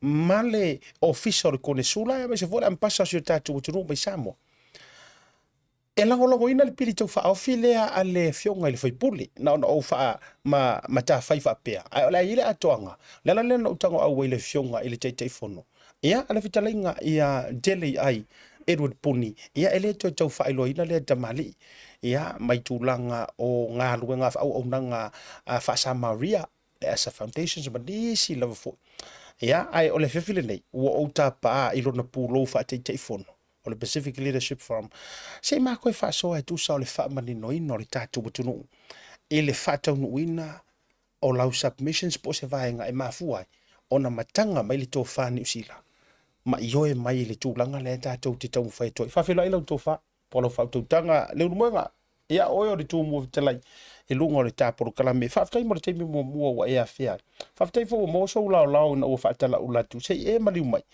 ia se ita tala le fa to tanga ma le to fa wa Samoa fa mani no fa mapu anyways fa tu lima fa fela ia tu le ngora fiafi e sete le nganga fa lo le fa felo I mo le mai o le tanto tunu I ta fa fio le langi ia pa ia sawo o Samoa o umo te oto le de fiafi ma le avanoa ia fa te le atu mo le mata upo fonga fo le tanto tunu ia ma mo se manino e te tau foi ona avea o masui o le tunu e fa manuia lo aso soifua asiata o le ua mai tau le nei aso anga le leile tua I le fa popo fo le nei tau sanga ia lo soifua tau tua mai se o le lango I me fai le ngata o ainga a fioanga ma le atunu ia mai se foi e kale se o lo fa peo na ngalue manuia lo aso soifua ia fa tele fa tai ia la sili o le ua e fa mangusinga loka sofa ngau e yo ave kusi de sila sa moi mako ai nga ki singa esa ko fori ai me ano fona ia le ia le mele sa wela sa palai fa ko ia a pa malo ia tinai e fai no me po ia o seis voltan to no le o na fatino ina ele ke singa le e matua mata utia le fai ngor ke singa ia o le fa te telefone mo fa murianga ia o le ale se ma sa lo salo o fa mai usa wo nge fa mai mato ia le ofisa sole o kausanga whanga unga e kakaunga e sao whai mai o isala e lupo lai ke holiday mai o i Pali ma o veku o e tauto ina la tu ia nga ko siata fina ngalo mali ia se lao aru sa ta paunga ia pe malang fu multina o le nei ia vai tau lo mo mia oe a wata to muta o pe fala nei ia va no ia ai o le wo fa manu ya tu ai vai le Western Union o Pacific isi la sa ia fa ia me alofa fa tope ta to me alofa fe ngufie ole ngo masangia nga ko jire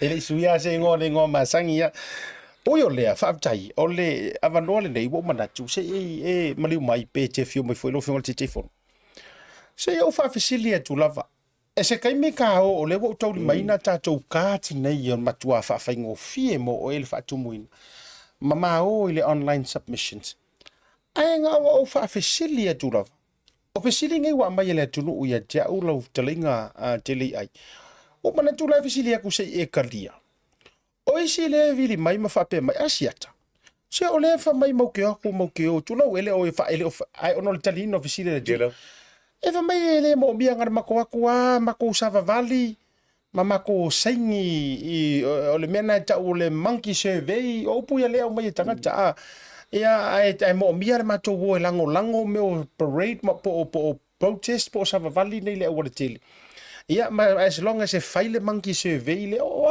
vaenga ia ai e fa ta ua fo ile vaenga le mo le tato to mo fainga ile pili le siata manatu o le ua no foilo le va ofie me o le mata upu le ua tula mai o le pili tau fa ofilea a le li fai pule ya tena tu yono ma o le autu ale na ma le atoanga le na italieli te lo fisilia o le alea fa moe o le sunga le li fai pule ya tu yono o lo ye tonu o le pale meni le teimi le nei e ye ya le avanoa i faso longo pa inga e tu mai ele avanoa i sui fai pule te tasi e faulu wai se mata upu le la ta ulpili la le mata upu te manatu e te tau ona tu tonu e ese mai pili ale fainga malolo yai wala to te ia le malo o le nganga fa fitai la tau na ave mo mua ile lile o le sunga fai pule ya tena tu yono a ona ele o se Samoa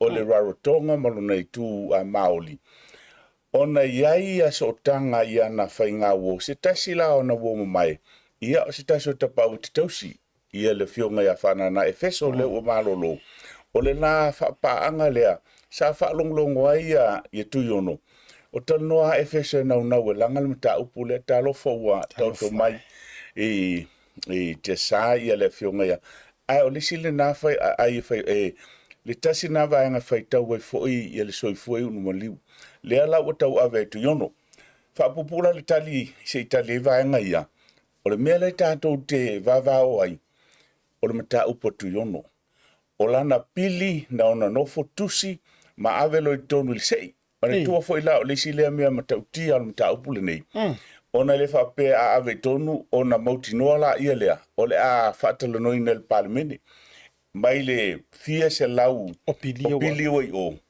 ai se ia ena o le pili tu yono lea o tu yono e onga le whaamoemoe e toe langa ia le mata upu lea o le tala mo mola na e taunu maniu no lo tato tunu e le vavaia foi ia le sao o nisi sa ia le mata upu e sifi foi asiata o le matanga mata upu lea na amata mai e tina ia farma sa ia o le tomai tai savai o lana mata upu lea e whanau mai ia le sitiseni lea ia ua silfio le tato tunu ia le finaunga le na peitai na ua fai le malo ni usila le tula fono le valulua na vavento e se sitiseni lea alu lea ona to langa le nisi fo i tupu mai o le tato tunu i le luafe ma le luafe ma le tolu e iei la le sotanga ai ua umar fa amsinonga alesa manuia tau fi le malo ni usila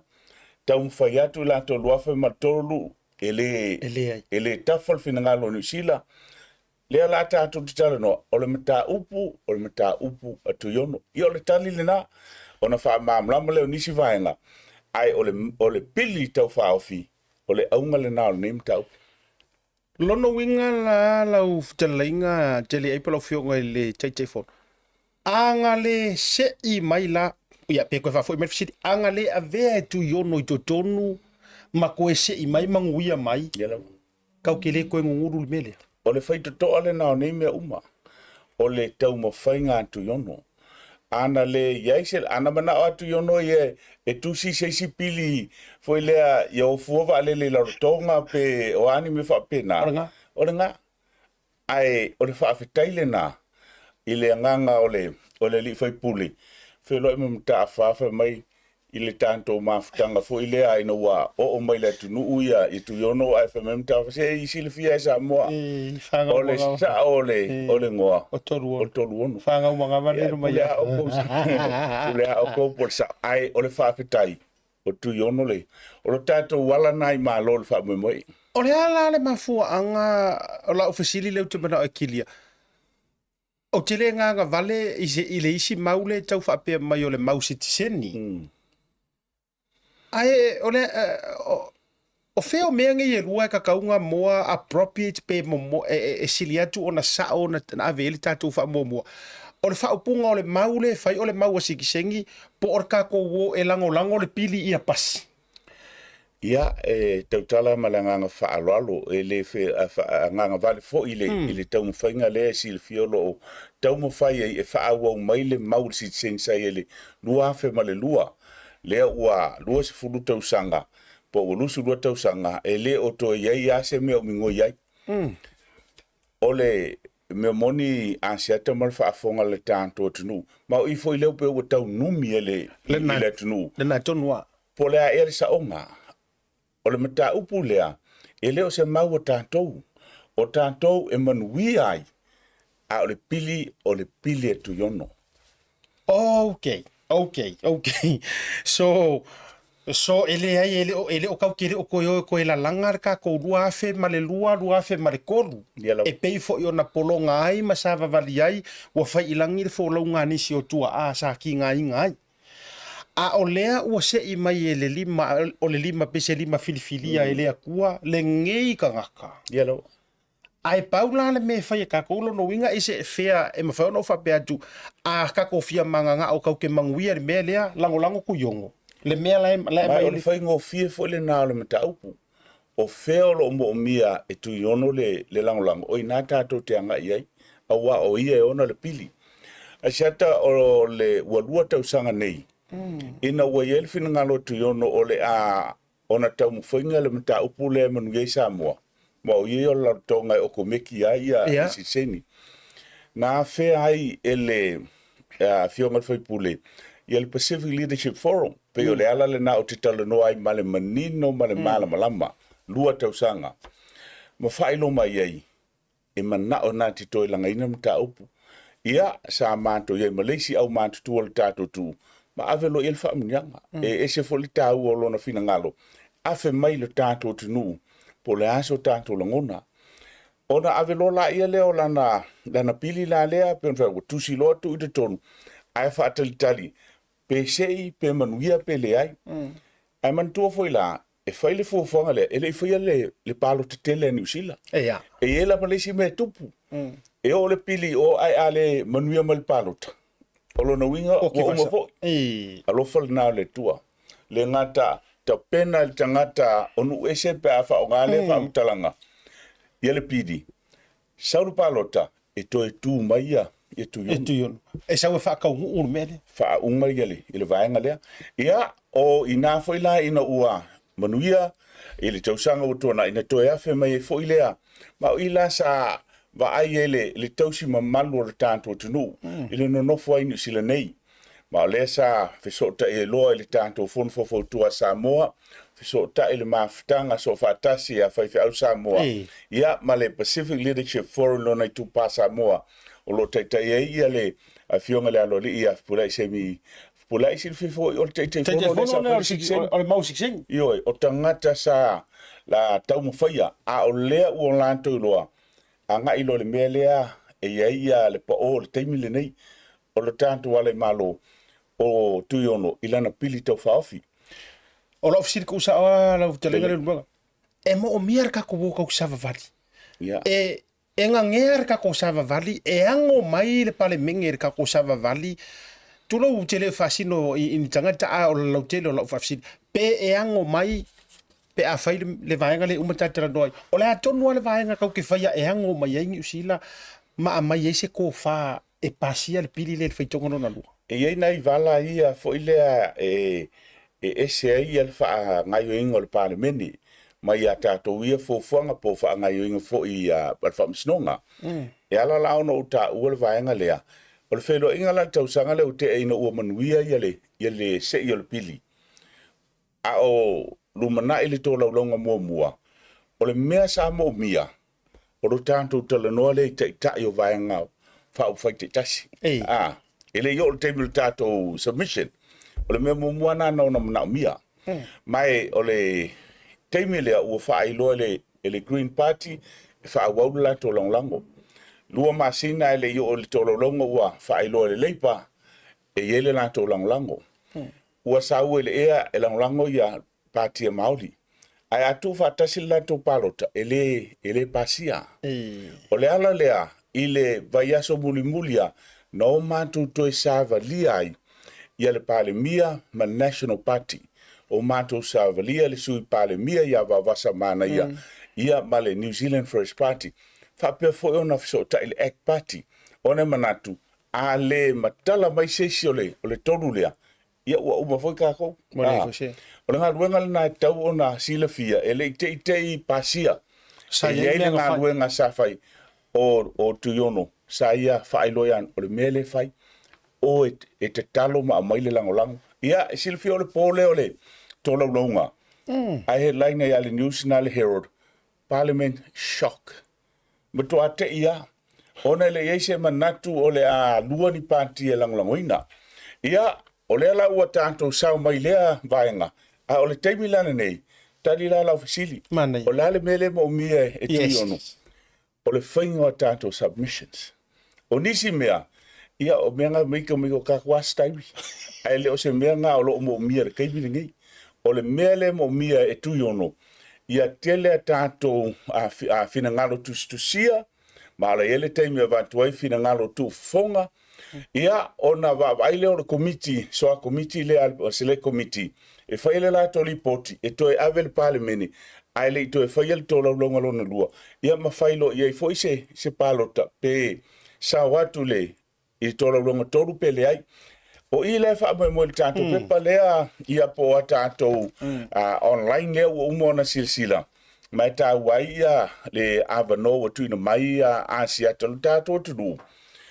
O le tali lea mo le wha moi. O isia me uma pe ono tala no antu. Ia o mea wha popo ni mea wha mana iai pe a whaifo ia mana iai.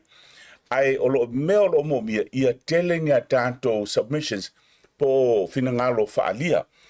E lua la awala lea e manino fo i whaingo fia ai. O le online o lo iai ia le tanto vaenga lea o le upenga ta whailangi a le pale meni. Mai o ina lea ua umana tapena mai. Lea la ele tātou online na pe o na silasila iai. O le awala whaingofia lea mo lātou e mwhai o na whai. E le ato se tolu minute asiata. E tu ielo suafa.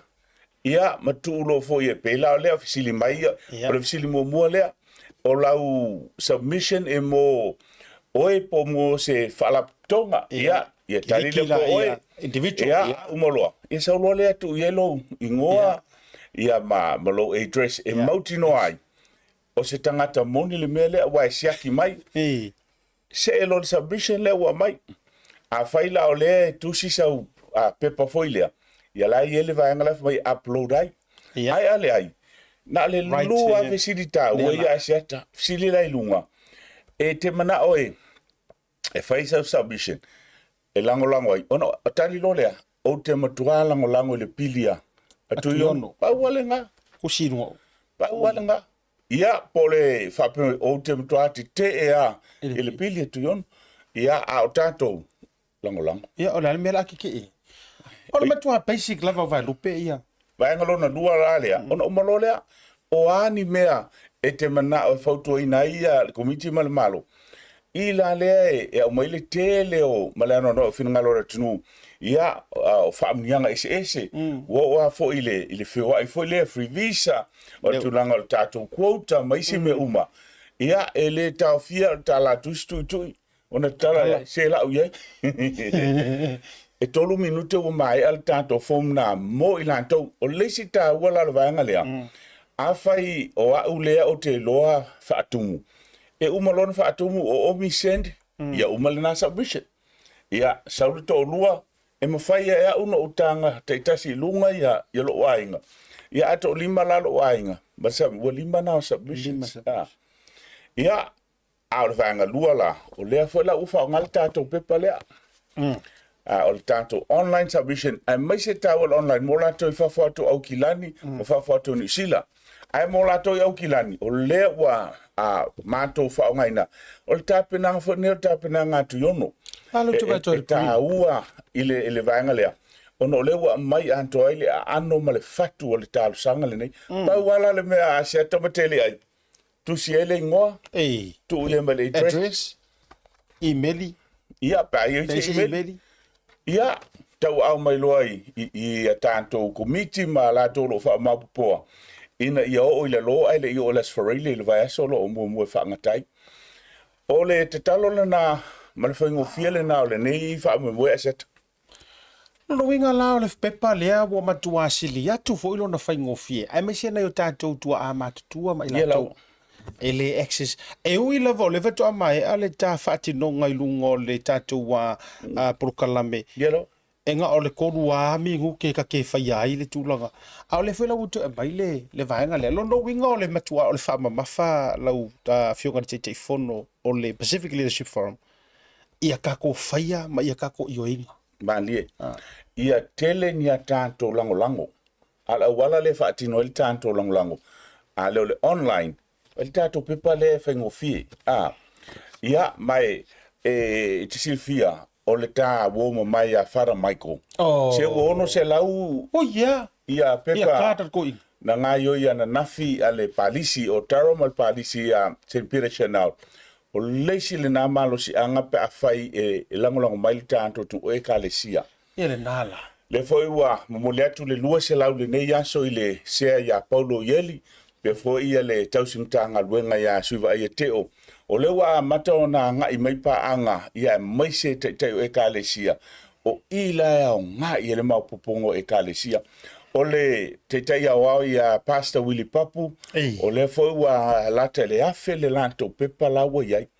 O le anganga fa malo fa aftai. Ia au le mo mia lava ia telenta to submissions. O lo mo pepa ia tele ai le taimi le nei so taimi ia seta. O le foi la mo la tu ta pepa nei i ta ioe. Fa aftai o le foi la ta tia le seta to pusa i nei. Ia e fa faingo fie foi na fe melu tanto tino i nei le Blue TV mai se le pokame tautua. Ia ona to fa ma popo mai lea. Mana ia to fa ma popo e tau ona fa ma popo inte ua lafo. Ai se le me lafo i ona le o le lole. Ole nei tinga ai a to e au mai ole anganga e to tu lima lima tu yono. Alu mai le lo. Ye lo ai e lango sa mo ilana tau mo fainga pe ona ia le pili tau fa o filini. Sa fa longo o pisa nisi mafsili mai te u le mele ta o le monkey survey. Yeah. I have no idea. I have a pe fo it tau silfia. What is that? Ona le na vai. Ia o leisi lea a wala lo fa mau fa matalanga ia ma fa mau fo e pese survey e pe ana lo foi le tau sa ileni fina ngalo e ia le fa etenga il fa nga o le monkey survey ona e ia ta iala mo le fainga o submissions ale parliament e te pe a foi le o fa misnonga sa mo e kere sa wa o kuskusia se fa se pe foi le fainga o la tala e fai fa ia ta iala fa ia tuala ia o le monkey survey la ia e le o mautinoa wana o le sele committee foi el fai unga ai a fai foi e fa nga ina le monkey survey e tasil submission pe fai e fa nga pe lua se lau pe lua afe la to o le saini ai e tasil submission ele malo sila e malo si atuai le lua afe o meia o tatu saini awa e tasi le pepa tasi le submission a lua afe la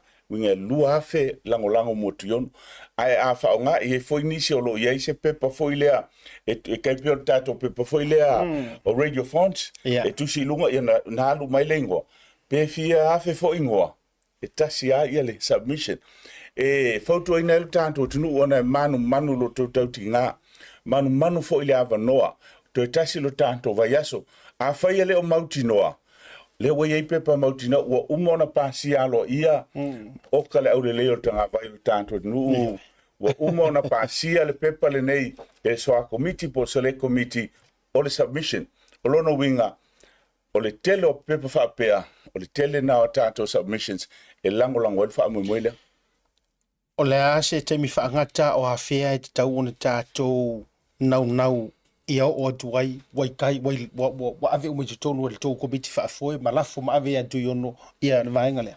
O le wha moile iai o le aso tofi wha ma popo ma ia tātou pepa ia matu ulima ia atu yono ia malama le Asfarele o le vailuanga o le Paul Asfarele o le mua e whaangata il whaaruina o tālusanga ma lango a whaila ele o te tonu le Asfarele ia ona mai maulea. Ia a whaifoila ai te ua whai atu asiata wale ma whai atu yono ona avea ia le a whai nei ia le pusa ono le tele ina tau le avi ka sosongi le avi lolo o la singa u ia a wa fa pena mo mini se avea ia o ila foka mo me so ko miki io e ole ungor pusa le ia manga ia mai a so mai miki au le le ia ole no ia tele ale nau ngal na ia tele tanto pepa so tai mai pa mana mia mai se kale se ole mana ia le weekend nei ai le feilo ai foi por kala me ale kale se le sto na i malasa ia na no fol foi lo tusi foi le si tu lo foi le al comito atinai e solo mai ama madul e yo lo no winga ole ala va tato pepa neves e yin tau sanga fa tulanga ina se furu valu tau sanga anga ilunga ia elenga to le tau sanga faatulanga ina ai mo si fiol tatu elena o sa moe e mo fai ona lango a yeini a wo tonga la tonga palangi italia umalava elenga tala i so se New Zealand tangata New Zealand po la lava la tunu ai o so se sa mo so se va ngola langi ya ngala el tanto online le la el tanto online ya mo a sa mo lo sa mo a wa tel tonu live na fio mal tanto tu do amana lo fionga te fono ua makua mangingo ar makole vai le fiafi o le nga tonu ale mau te fa mo foi o le ale to fesili mai se si ingi ya mangia ai o le ai fesili mai o fema wai le card lea pe te fesili mai foi asiata wa na file online submissions lo fionga te fono sau nuanga fai ele tate million na ya ona tu amalo le fo o gelo o le wa pe ai ni se vai na ngalo ya wala si taimi samo o le swata ya o le tanto o Tara Flea Market leo la ia le tanto lau faina nga i mai aveni pepa lo ainga lo e kalesia lo o kirkiti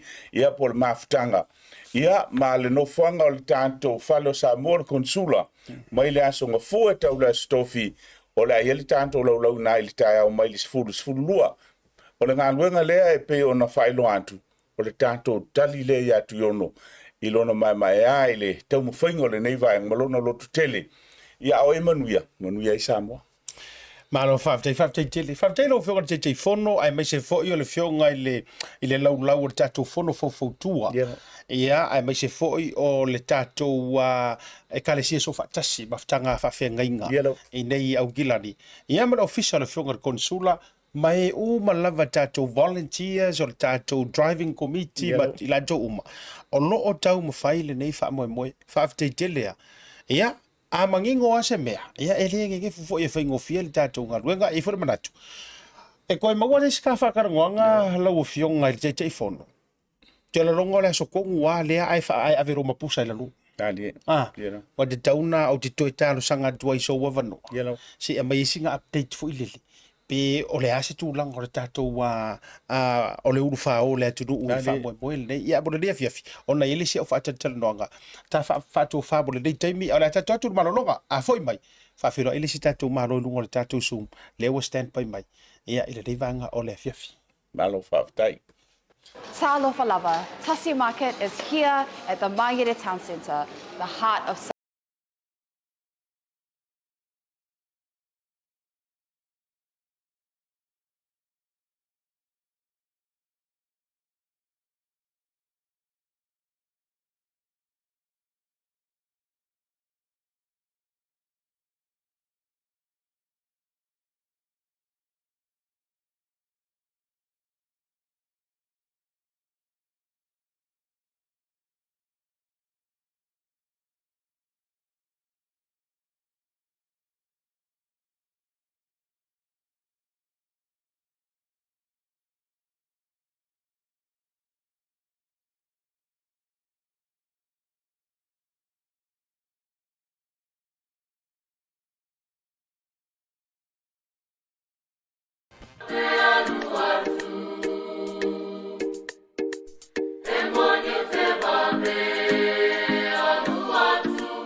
E whaelo atu lana whabitoa mole aso sao tina male masira atoa o me. E whase fun whaelonga tupeta i lua se lau ta lau saunia mo ana paanga. E lua se fun whaelonga mo Samoa, lua se fun whaelonga mo tātou i New Zealand nei. E se ina whaelonga se fulu i aso whareilo wa yaso re tasi. E afu atu las whareile se fulu o me. Manatua o lo whaawau fo i le whabitoa e nao le lima tala an tongi pia e whaonga i le Pacific Easy Mobile App. O lo apano fo i le direct transfer ti posi mai elo tupe i le tātou account ma whaatino i lungo le telefoni le lafoino au tupe whamamoli. Ai nga whapitoa. Awari ngalo si lia male fitu se fulu a tātou la lau whaasopoli ai New Zealand o lo awano fo i a tātou ofisa i o Tara o Tāhuhu Mamangele. Mo nisa whamtalanga wala au le telefoni o Valuselau o Tasiono no Bea Siasi i le apia fōringa Pacific Easy o lunga lo penga tawhailangi www.pacificeasy.com. Pacific Easy o lau paanga mo tupe whamaboli Samoa.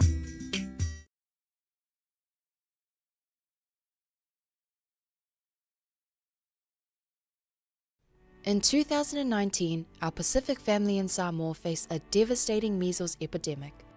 It was a stark reminder of the importance of immunization.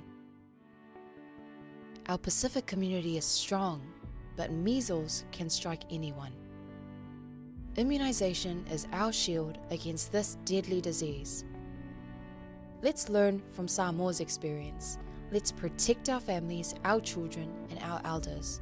Let's show Aotearoa the strength of our Pacific community. Immunize today, protect tomorrow. Let's stand together and protect our future.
Temelo watile ua ta jonu lava le jula e ono ya ma joni usila lei o te fia whailo antu.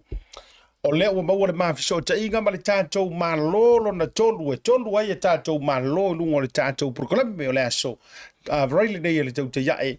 Ia o le fionga le pule sili o le tātou mo tonga. O kai o se kasi fa o fa matua fo io urpo o lungo le tātou proklame.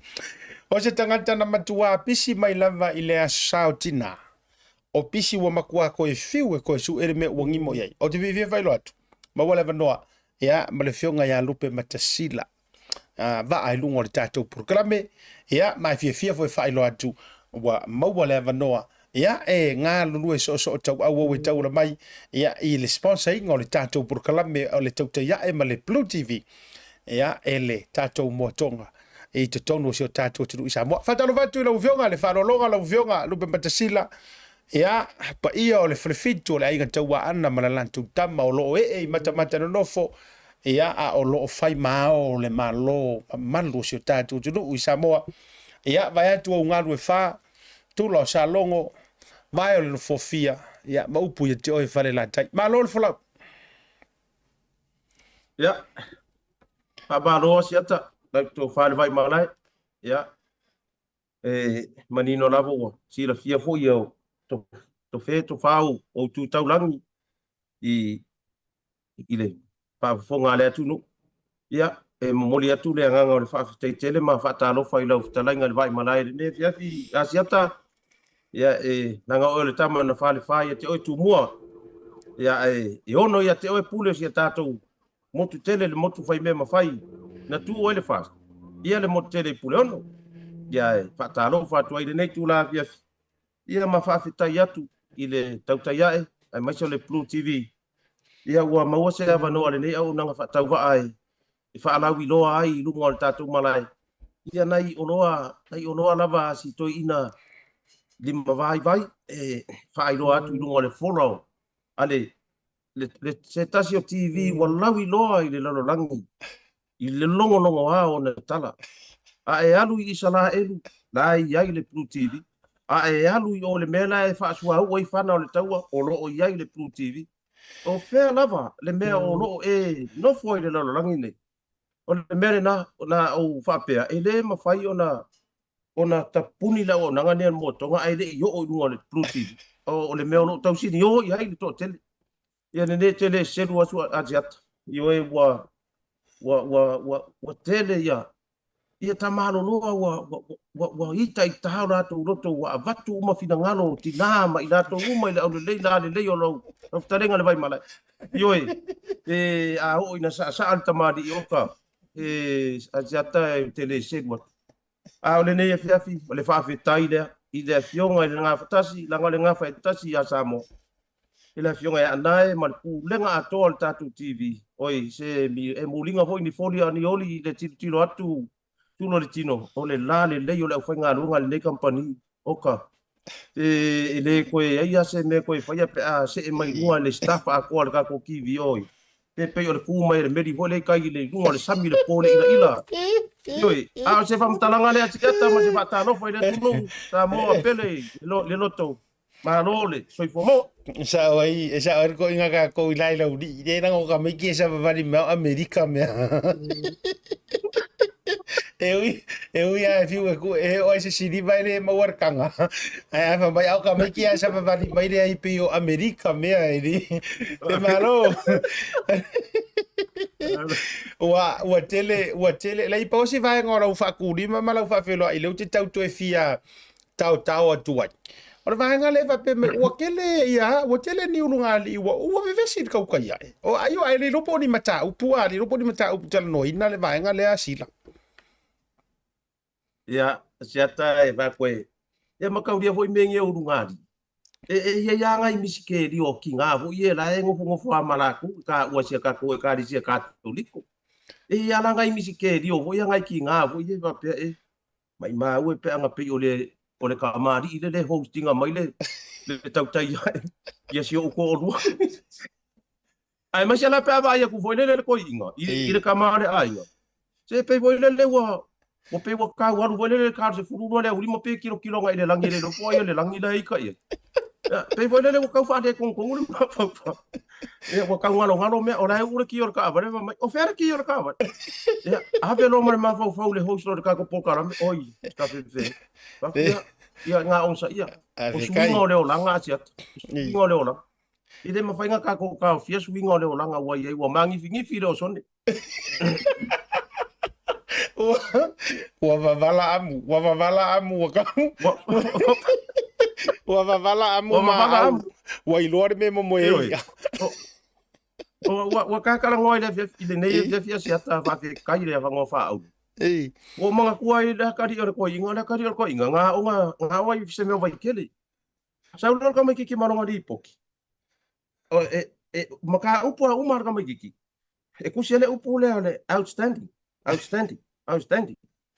o lo le fia ingu lo le luar ko inga ai lo aku lo maronga kari o le lo makua la o mga read lo makua le di poki makua me le ya maka dia foi nga ya ka ko inga ia le maru si kele inge me o ia nga sa nga kami for ka mai ki wa ma kan pe fa filong ia lo ai ko wala awo ko no mar ko sale sa nga sa wa ko inga or ka mai ki fa mai E whaila le kala ko ingar ka mai ki. Kau kara longa ofisi pa.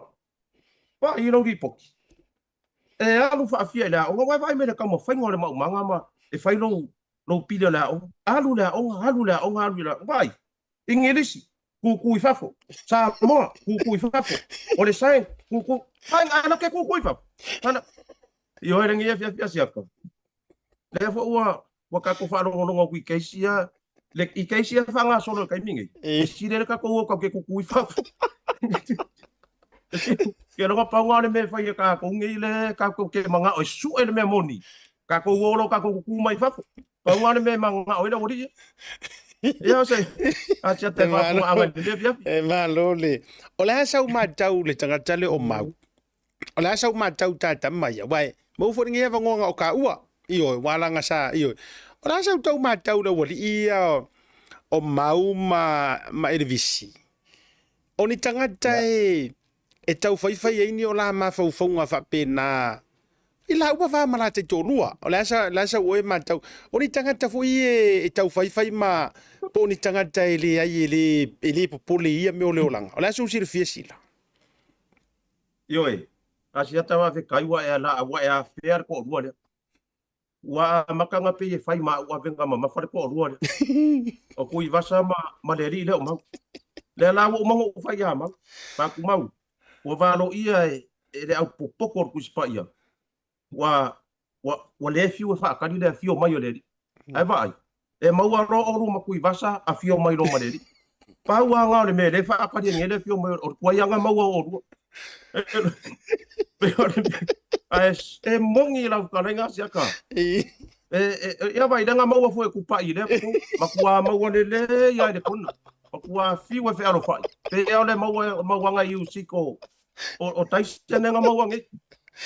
O le bango fia tau ne pole asia. A wo fa pe fa fe kai wa e maua kai a ku pai le rida. Armea le ko nga la no ya ka dia ku le asia. Armea ia vavitai walanga i te ilo le pona. E ale no fia ata. Ole whapea mai o tupai. Asia tai lea I lava mas fesiri po ai lea. Ia o le tangata e te tari telefoni wa o lau telefoni e pisi mo ngarue o I tūlanga. O ke longa po lea le whaakau e whapea mai e fia se furu afe e re kai e mua e te kinga ti teos o ai lea e sa o asila. Ia. Usa o le kalanga whai le pōrenga. Ai le I makala le fufonga o mau. Ua le mango kai loa ku le pepelo le kala le whai. A jaka. E peia o le trai pino le nga whai nge ia rio. E wha, ua fesifika I solo I whea ma whea e katia le whai ua wha de kongu ia ngei mea. E sao le leia, o kangaka e vidi mai la o ke le fongi. O ke ilo le leia o clients a company. Ai vidi mai lor kangaka ese. E mua o fesidi. Wha molea o hai lea. Vai, mau. Peia le ke pepelo. Vai, se ngate fai fa de leia mau. Yo ele wa ka mau fa de leia mau le via fingi. A chata. Ko mau fa de leia ma le producer ya mau le via fingi. Le na tonu lava. Ia wa lo fala isi uso balanga ua soso o I malele tu I mori mumu. Ia wala kire le yo ngise korosi vo I maturanga fa pena. Ia ai le faina. Ai faftai foi le nei fia fiu mo se o le ua mau atu lau fionga sila ai tatele I mai nga fa la wiloa matuna fa pena sita fa so mana I mata upu tele wa tupu mo suta tonu o le mau atu le tai ona le la o le ua finally wa tatala I tosi vai le to lua po le fale tu o si uso ya Samuelu wa leva ke le ona tau fia mai a o le ana mo le maula na le la loia I le fia file le fionga una sa uni sa polu makuala I ki ke le sia la whanau. O le so longona walanga o le sa wha manusina lava so fina ngalo I si tasi o au por kalame manisi o whaasara lau whapea o si tau ainga fo ia te o ele sunga ya Samuelu mai le tu I sa la whai. O le ala so longona wha ale ainga whano li le waka kala I kua sikinga. I whaftaia siata. Sa o kalangoa inga le maka upur ngei anga I desi ari le pili mama le uru le wa langa I wa ko inga mama le langi o le mama la manga o e se le po o kuro ma le mama o la kensa ya o le ala e kau fai ko ile kala ke le uso le pe kensa pe le ai ngā waku i ai lau ka kalo hoi lili. So ia ke koe langa na ngā ma ia maka upu ia Samuel o le ngofo e lengi a ngeru ka a iwa Samuel. O alanga o kākou, o mākou le kadi. A whapea lai feo so i whamai o kasu. Ia a kasu, e whawhengo o kasu o kou le langa mea. A e langa la mea, e kadi aku mākou. Ia le la sa au ka kano koe le porkalame le a si uso le a pulotu. Wa ole wo mai pulotu si uso le e lo pe pa sanga pe a. Ai ole wingo ala whamatalang. E la ngonga i le whaafika ia e le loko i le ri. Ua maua le kala, ua finally, ua ka kala mai kua si vai. Ia, o se mākou whaarongonga o a inga. Ua vi ia le ri. E le mākou kua ka maki asi ata e mongi le saungonga. E la iki. O longa winga. Soli, anga whai umi le mene ngei. E sau i kua si vai, ua le la laka, i le la whaanga. E o ia Samuel. E o mai lalo le taxi, a alu le kuria ka maki. Ia, o le mene nga sa ka kalo ai, e o fwoi mākou anga pongi sa whai. Sa avaku i le ri, te i alo whaange. Lau, a fio se i musu ange, i whaamasingo mai e, o lo whaiange i mea whaadilo. Po o sao pele sao, se i ka kala mai si vai. Vai karia la kou po le hale la kou mea kau whai siusoia i la kari i a Samuel. Ai se i ka kala mai asi vai. O ka maiki. Se o ka kou uma. Le fwoi ngau ka ua le wa mau ke lolo. Mau ke lolo kun pisi chapo. O ke loku wai o kiki a kongo le pisi chapo ke le ka fia ngā mea o ka ua. Ia la sila fia e le au lolo. Ia o au o le kei o au Samuel. So o ke langonga ia isi la ua o le ka kala mai ke au le ai o faia le saunga la au. Le tai fono o le fast. O pule lo loto. Langa e wahalu ka ngaka ia ilonga TNA e o elwa ku mai ai. Pela ku langa nga o ka uai. O mako uma mo ke ti a kono i ma atalasa ma le vai ngau ma le i malonga ono ngari ia menanga i ka ke ngofo a ma le whaangongo ia o le so nga whai aku aka mai ki o le ngai a inga le ka ke ngofo a ma ka karo i le ri ia e a mai le file mu a mai le file mu langa i le longo maari le me o le so nga whai o ngai mea a le ngofo ma va ia ai o lau whaapsida siata wa la ngonga le fia ma le whaafka ia o le loko i le ri wa kala si vai o le mea mua le ngā e whaafo i le vi inga ma le whaafka i le ri i ngai fiafi a o le whaanga solonga o le maka upu ia Samuel vai karia ia laku a ka kala mai lo Samuel ai fio mai kai au le ri vai karia ia laku ku aku ia i le ri vai mai ia le whai unga ia sau taria tu le asiata malo whaaftai sila whaaftai lo whina ngalo malama e mai se foi. O le tūlanga le wai a whea ia au nanga tūlanga i tali tonunga le kalesia walanga e sa o le leia unu ta whenga e se le futia vai singano. E tūlanga fo ia i le tali tonunga ia ma le kalesia ma le pischapo pean o whaitu se tasi nei o e kalesia ia la tau pesenga fo i ma whatunga i au whai pese e se le whamanguia loko ma tūlanga fo i whapena. Ia, o lo iai foi la tūlanga i e pi tau numi mai ai vaenga a ngai i le conflict of interest ma me whapena. E ui o lea. O le ale a whea i se tā ua whatala noanga le nei vanga o le whiawhi walanga lau bata otua tūlava i tau urumanga o le whamasinonga. Ai, pause vaenga o te whiawhiringa e so whina ngalo walanga o lo a inga le tamalea. O lau whaafisiri. O lea na saunua le whionga i le tamaita i lo ia. Ia unasa yuri sa podu ma sionalo ya Josi. O le tasi o vaenga le mumusu ai leo kakala i kua Samuel. E mumusu kakala i kua i ke ua sau sola, lele loa sola e pesa u sila matula. O le asa ue ma tau o le tangata o le tama o lou ainga o lou tei. Se kanga kai ongo kupu ai lea mea o le sau loa faise visa ma sola. Ai o se mea e ongo kupu whaalilo lea vaenga. Knowing ua makua pe o le mumu kinkingi o le la le maka upu le ngei ma le loa umai kanga ka o Samuel ma le me whea roa iai. E ono tupu le nā mea i le vaai mai o tau o le ainga. E ongo sola Samuel i whafo ma e ongo e possible happen. Whaftai siata. O le kala e whai i I whaiva ole. O tua maota. E vai fua le upenga ua iloa e manulele. Upo le tunu. E o alava ngei mau excuses. I lunga oisi excuses. Te kasi a. E kasi a si ata ua ngase a fo le whaafafonga anga le atunu. I le mau keleo. Kele, ua whau masonoi. Wa la iki mai lau pepa o le fionga pa ia le li le kele o ngei milonga e whai ngei. Wa le aingi kako ai ki e whai ei se mea a wai ngei a ma whai ngā alu le kama i whafu. Le o le mea ele kau ke whai ai ngei. Ka ofi longa passport. Ka ofi, a wai le mea kau ke whai ai ngei ka ofi. Ska ngā ka awangi i alu o le whai le keis. O le ala le ngei kala ke le a ua whawhau. Familia sola.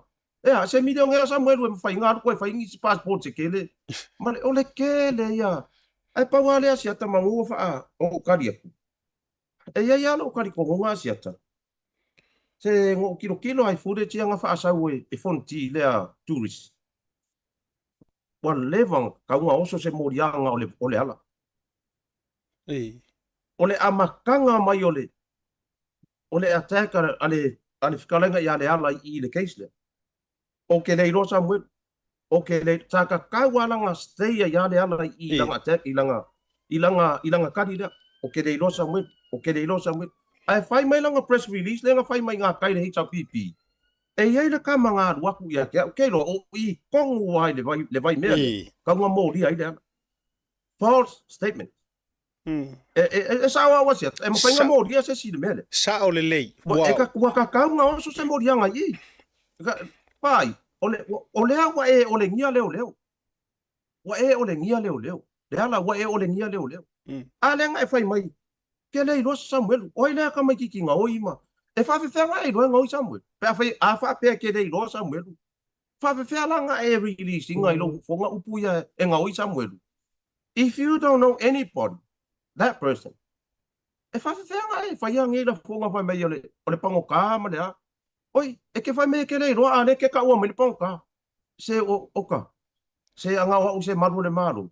Se waka ngofo ye mo ka whapea e. Ai o le mea lea.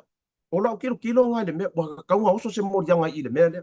Nga e sau ngei mare kala. O ke rei roa Samuel. O ke longa winga. O lau mau ane se ia o anga ka pungi di case. O ke rei roa Samuel. O ke rei roa. Ale nga sa whai mai kai mai whai mai. Ai e le ka mai kiki ngā ruaku ia kia. Ngō kango kuli leo. A kongo e se kai minga ka mai leo le footage le se kai mio le ngai vai mo le vai. O ke le ngari ka me kiki ngā ruaku ia kia. Ngō kango kuli alu leo. Alu text mai lau ke phone. Tole. La le me ko su ia iau kala. La me ko su ia au ka lainga la o fio ma tu fai pule. Ioi, pe ole a ola u kali asia taile i le maka upu le. Se makua o ke ka ua ia kala o le makua vai. Ele ke ia se si ia kala. Ale ia conditions. O le kakalanga mai kua se kangaka. Kakala mai kua ka ofi au passport. Pe fia lava au passport pe iva ka ofi. Amai uma ia mako. Pe amai se fia afe e ka ofi ia mako e currency ai onge le lava.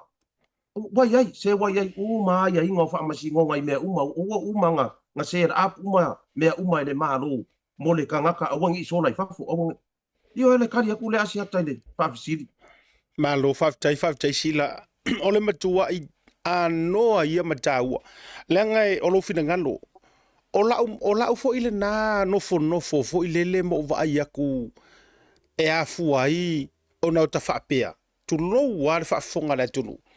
E uia o le kausu e le whamaongi pe mo i le mo le mau Samuelu pe mo i a kala le ala.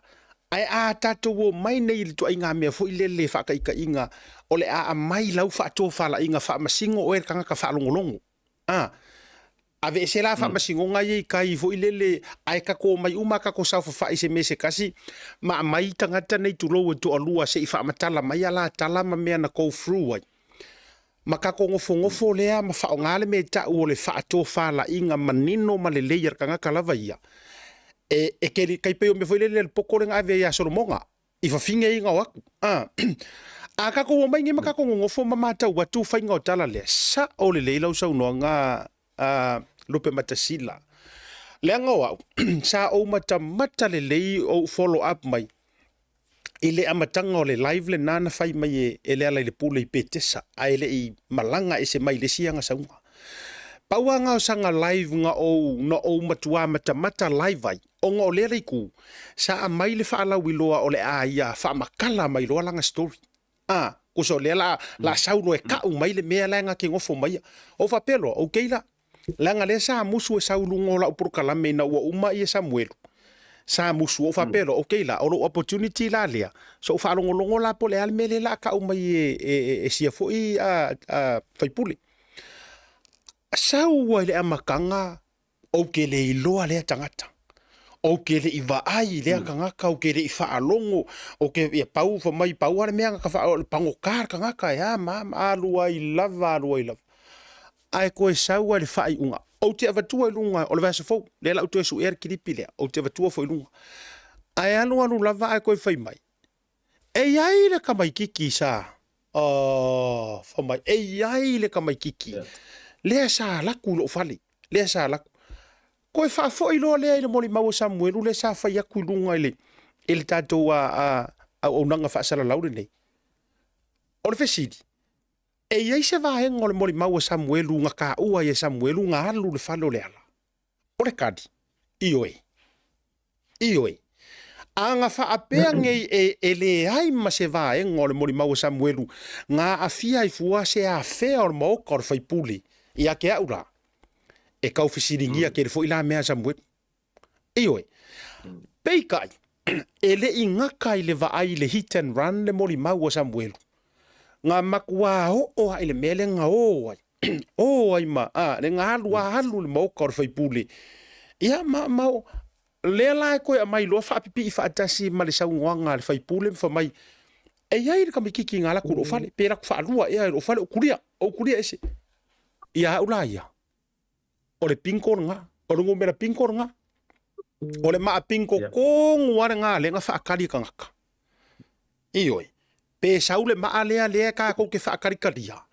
O le maa e kongeki ai le story alesi anga ia alesi. O lesi la vaenga maa lia i lau whaalongolongo ai le kiripi i le live lea. Na ia sau no ai fo ima whaapea. Ia o leia ki au, e se kaimia o wai ma fe au kuskusia. A whaperitania o la text messages. O la ufesili la. Turo whaafonga le tunu. E whaafewhea ngā o i lau kerefongi. Se ngu mela a se stranger, a se kangakanga e kulia e sea malou fale, e akangia mai ele iai mangirua kala ngā whaia ma se rua. Ai ora whasaren whai mai.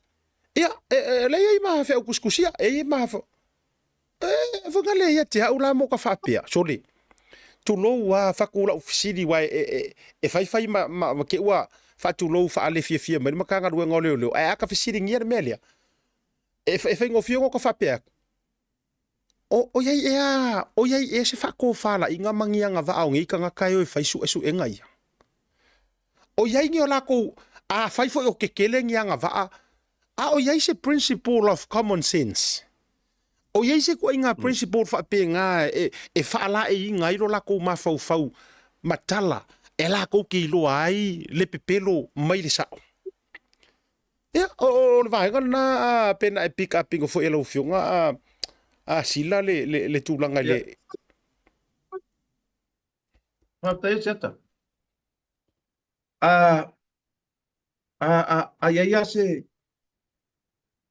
tangata i le neila lo langi tu lou ma tu voi lau talenga le vai mala. E peia nga o ka wale mana mai fude tia pe aka mai.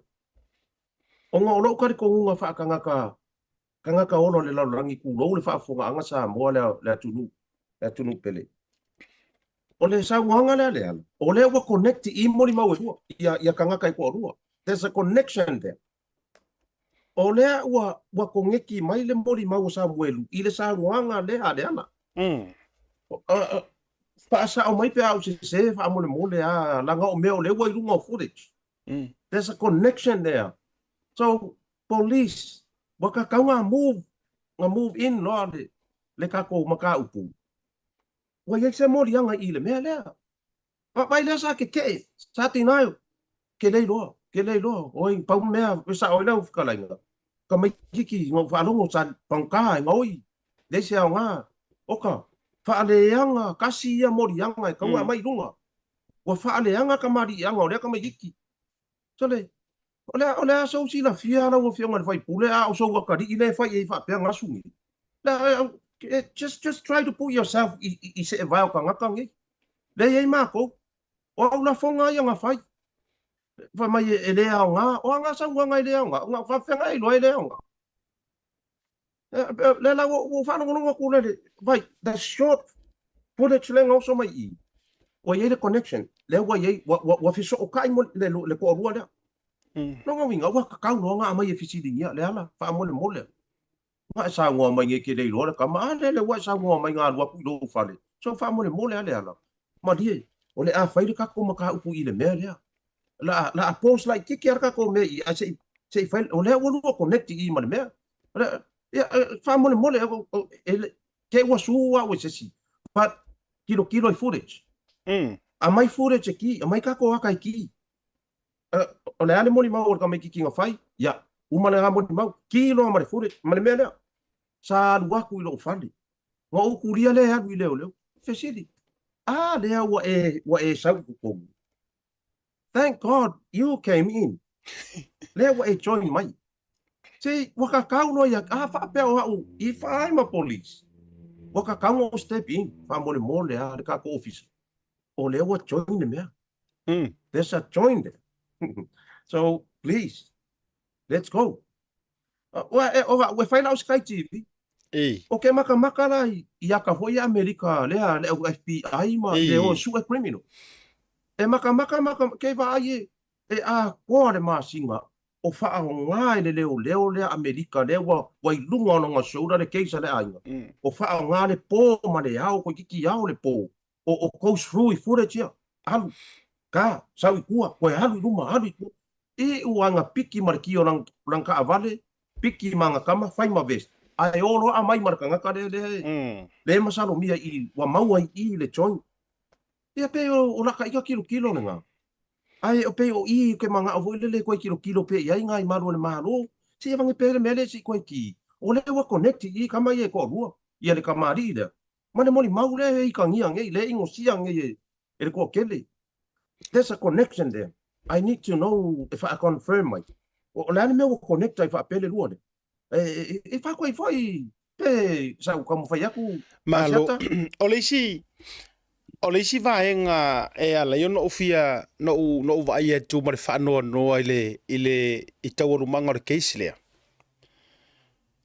pei o matua obvious lava ma matua tila mai lava ele fia karikongu le makanga ruenga o leo ile kala Samuel ai tu sa olaina unau pe ia tangia mai manga nga o awange I focus ya Samuel ai focus ngisi kangaka o winga o la utala asira sila foi la ya I le telo taimi ele kai so nga makua sa malake le se kala le ala ya Samuel pe ngata foi le la lau le pangoka ku sa o le pe ai mi milo mai lava ina ia fa pe mi milo mai lo ye wala ngol upu le tate va ai tu ai pe yo upu fo mai o me le fau ye wala nga ele nga male la inga o ule sila la vea ku o ule sila u fo mai nga fau e tu lo e le sunga le la ule le maleto onga mai lo la ia le ya ki ha u ke kango fa pa yo o fa matalanga ne yo le ua wala to faya which is yet mai waile savili ia kia umakua a fa pe fo yo tau fu ia le fionga minister leo e tau fa mai wai ia mar malo fa mai wai singa vai nga ku per makanga ruanga ka su e vai nga le ping ia tia e si le fa pe atu o mai mau re taimi mai wai tupi e makua mai wa ku per nga ku inga mangulauki ai su e fo pe me ia le e makua make sense la vai le fa fonga le tunu ia I fa matalanga o lo ta mai ai ia fa la wilo ia o le sila vai nga sila se I fatui ia au ta yin ta upule ona ta anga ile le si foi vai nga o sa malai nga fisa fai foi na file si press conference ale sunga limong Ia ula. O ke le o koe ango i le ano fale o lana tautalanga ma me ai paule vaenga sa o pikia na o whaanoa noa ai au ia. O le whaonga inga mainga o le ofisa au ku o le HRPP pekesa. E whaasau ai, langa kaukalanga po o sanga press conference. A o lai kalangoa mai i se modianga po se mea o lai kua ia inga ia. E le o se issue whaporokiki. Mana tua fo yo le mele le o vai tupe o fefe o maka upulea o le kau mafai fu o tangata e whaporokiki le maka upulea. Ai a haula, o kere lopo feo i eise whaato whala inga fo ilele i tuatu o le mea o le ofa o ngā mai se ofisa au ku. Ai kalangoa mai ngi personal allocations o lai whakau mo lako. O lai sofina ngalo le nava e ngā ai mese o tau le sa moa sila. Ia, tai e siata.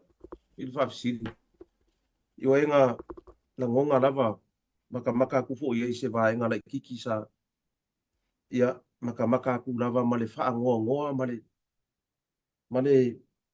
le maasiasi. Asiata. Ngā mga kua ile nga iere le sao o le mako ai ngā rau le ka uale. Ai ngā iere sao le mako ai ngā whaila kove singa o lo ngā surikula fongo ngā whai. O ngā wakule le media whaila whakarkarango ngā ai rifo le sao le mako ai ngā kau wha ngā le ma le whale fo ile kari mālo le mako ai ngā whai kongulanga press release. Ia o mā kongo whai vai wha mole a fio i lo mau kai whai e au press release. Awa ki wha ngā fo le mau kako ai ngā. Awa le whai au mea vare ngā sau le whai i le mau kare ai ngā. I ke ua wai soro muri kua. Ea peo le winga no wha makaranga le kau mumori aku. A o ke ofo asiata le wha afufonga mai.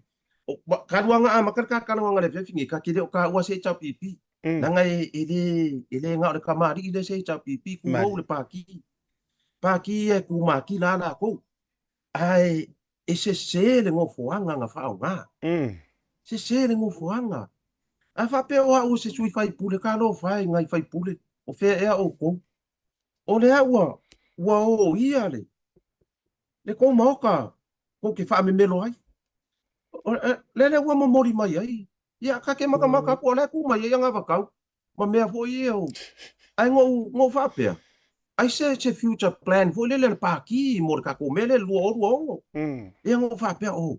Se kako soka whanongo longo pe a, pe le pe ke la tapo le milionga le pe 1.5 million le la ku ia lunga e le la ko mai ko lua o so la ka va longa kunga ai o nga personal issues la o mai o la ngonga ai le o ia o lo ka fa ngo nga ki kele atiaka ka ku lo fa pe le telona mo fa pe o lo fa o lai o le ale me o ia ai le fale e wha me melo i sui mia ma ngai ka wala ngo mau mai kia sa ka kalo mo le fale lea mo me fai el paki tole ma fa mole e le o le paki le mo le masalo mia le mele o le mangalo masalo mia langa fkalenga le mo langa fionga le fai pule ai anga o le mea anga wa le ngai le ka se fai pule se ata anga o au se fai pule o le paki le e le nga ka fai ko yang ila o kalo la fa kalo Fakalo fakule i le pāki ale. E ta pipi o lango i le case leo. Ia. Langa foi wo vai akule mele le fai mai ngakai. O le fai mai ko kongo ko ofisa ma. O le ofisa le pāki le. Ia ma ko mai ma penas. Yo ia siaka. Waka se e rua lo sa ni e fiafi o lo fkalenga ni e fiafi. Wo fa pe nga se manga ku li ku. Yo e ka lo fai. I le fa ka singole. O le pāki. A fio, se mariu i lo. Lawa ma lo mo kai fai mai ai. Le e po fea lava po lalo se ka maringi po. Fea lava e mawalo i lava ngo se mo singa malu. Ai manga ia foi lalo uru lai kai. Le se ka o fia. So le o le loke le o. So le asiaka. E wa ka le fale le. O le fale mo ka ko sa ka ko. Ia. Sa ia yo ka ko kua Yes. Ngai ko kongo le. Nga na fo sia o mai ko kongo le beda. O le pe kau e siri le kau fa pe. O le fale o mo sa mo. Le mau ka le pe kis. Ia, o sa ka le asiata. O ke le o i oi fo ka ko fai mai ngai me nga kai. E fa vai mangua ai fua le mau pa le paki io e sa ka dia kule asiata Malo faafetai o lenā e maua foʻi e tatou io e se o tatou atunuu ma tatou uma pega ka fai aku o le kau drive fua faaporokiki fua o lea ma taupu ae a tatou oa ma le manu lauti ae io e kuʻu e suʻe le ami o tonu ia e faigofie ia ona e lē popole ai po fele i tusaʻo po le lauku faaporokiki ae te tuaʻo e i le saʻiliga o le mea moni mana ia le faatalanoga ma le fioga le lo ia suga le tamaʻitaʻi lo ia fioga ai a unasa kaukukulu ma kauloko vaivai le suga le tamaʻitaʻi lo ia nanei ina ua ia saunoa pe tanoa faai ue au mai sana talosaga tatou te tatalo mo le suga e samuelu na tauloto vaivai ai le suga le lo ia ona o le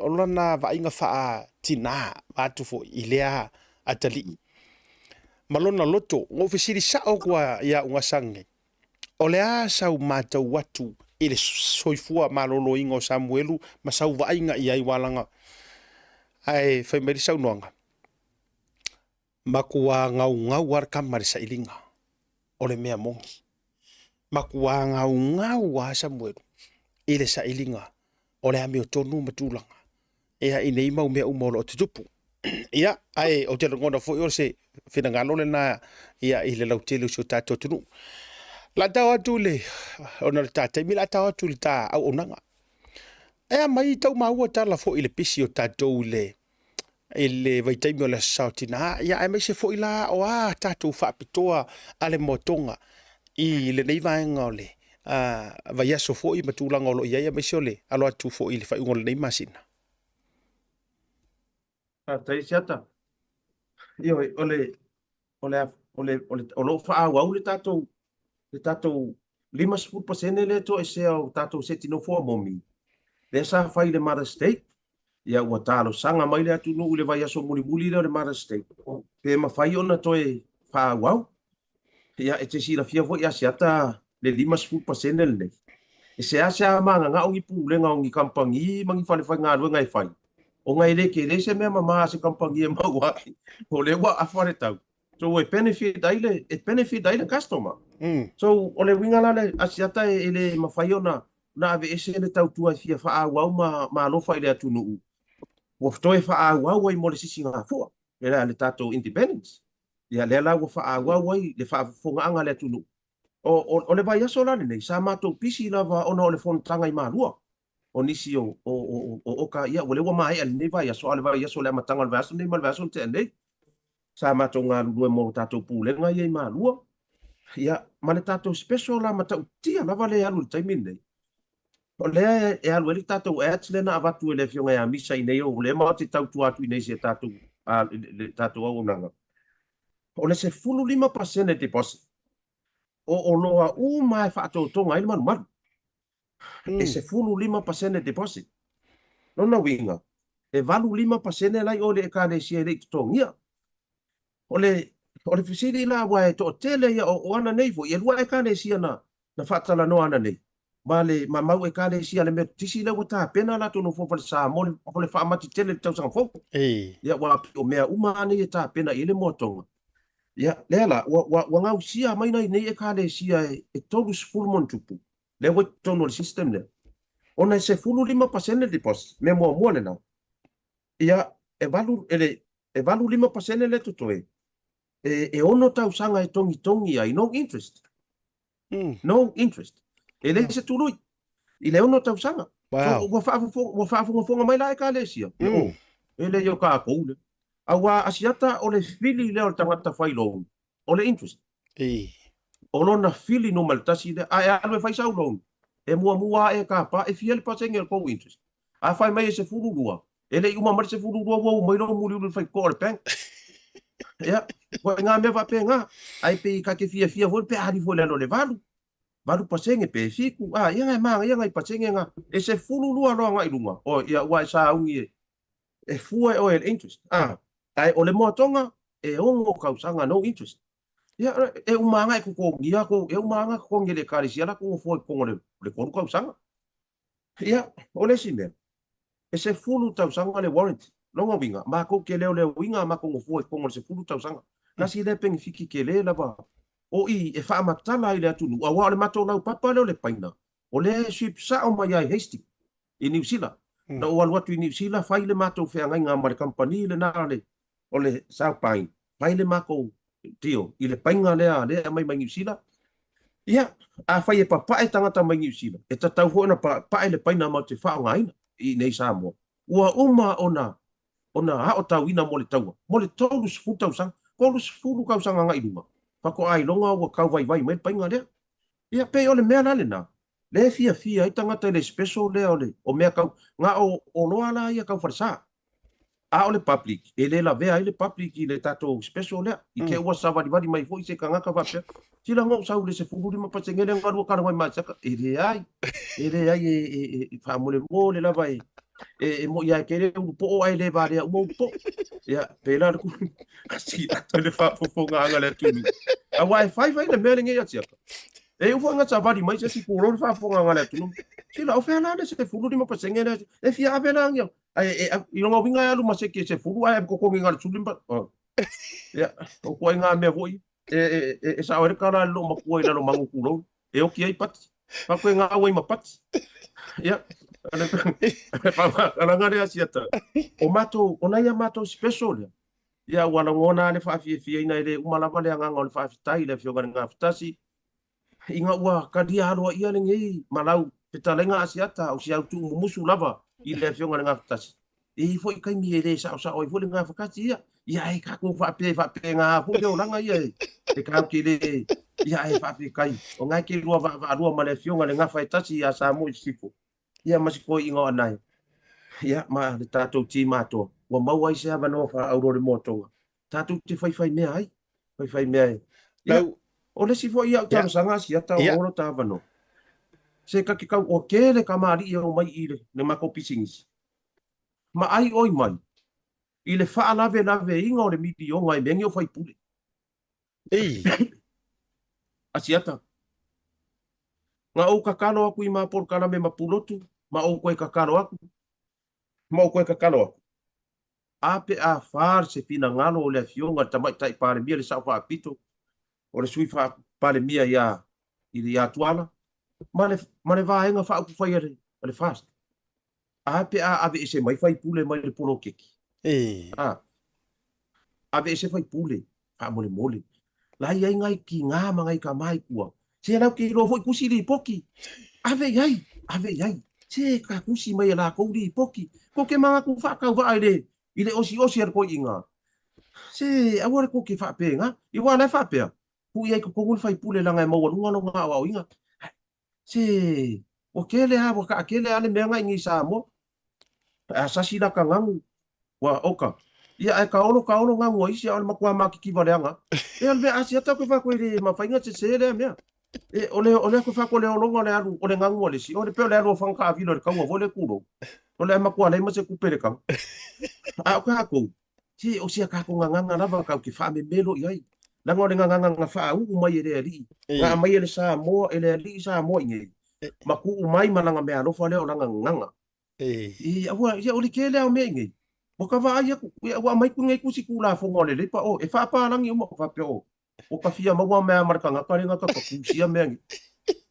ia ka ku si e fa ku ia fa pe ala ko inga o nga fa le pising si e no nga sa u fa di u pe le le fa di u po le nga ia sia ka ngi e fe nga le wa ke le me wa nga su so le ke singe sa mo o yo ku au ia ai ole se talia tu rea sia tane blapi ave tai au te fia pai mai I le tau au nanga lo fio sila lango te to tele tato wo pa anga le nei al tato tau al Blue TV o ila tau atu no I fafo e fia fata watu ia mea fale o loa uma fatoto ngainga o mauta malawa o ani tato au walau o whaonga ina mo le nei taimi, ono le tātaimi mua le whaalau te lei I lunga fo o le tātou au nanga Blue TV, ma sir programa tau te iai.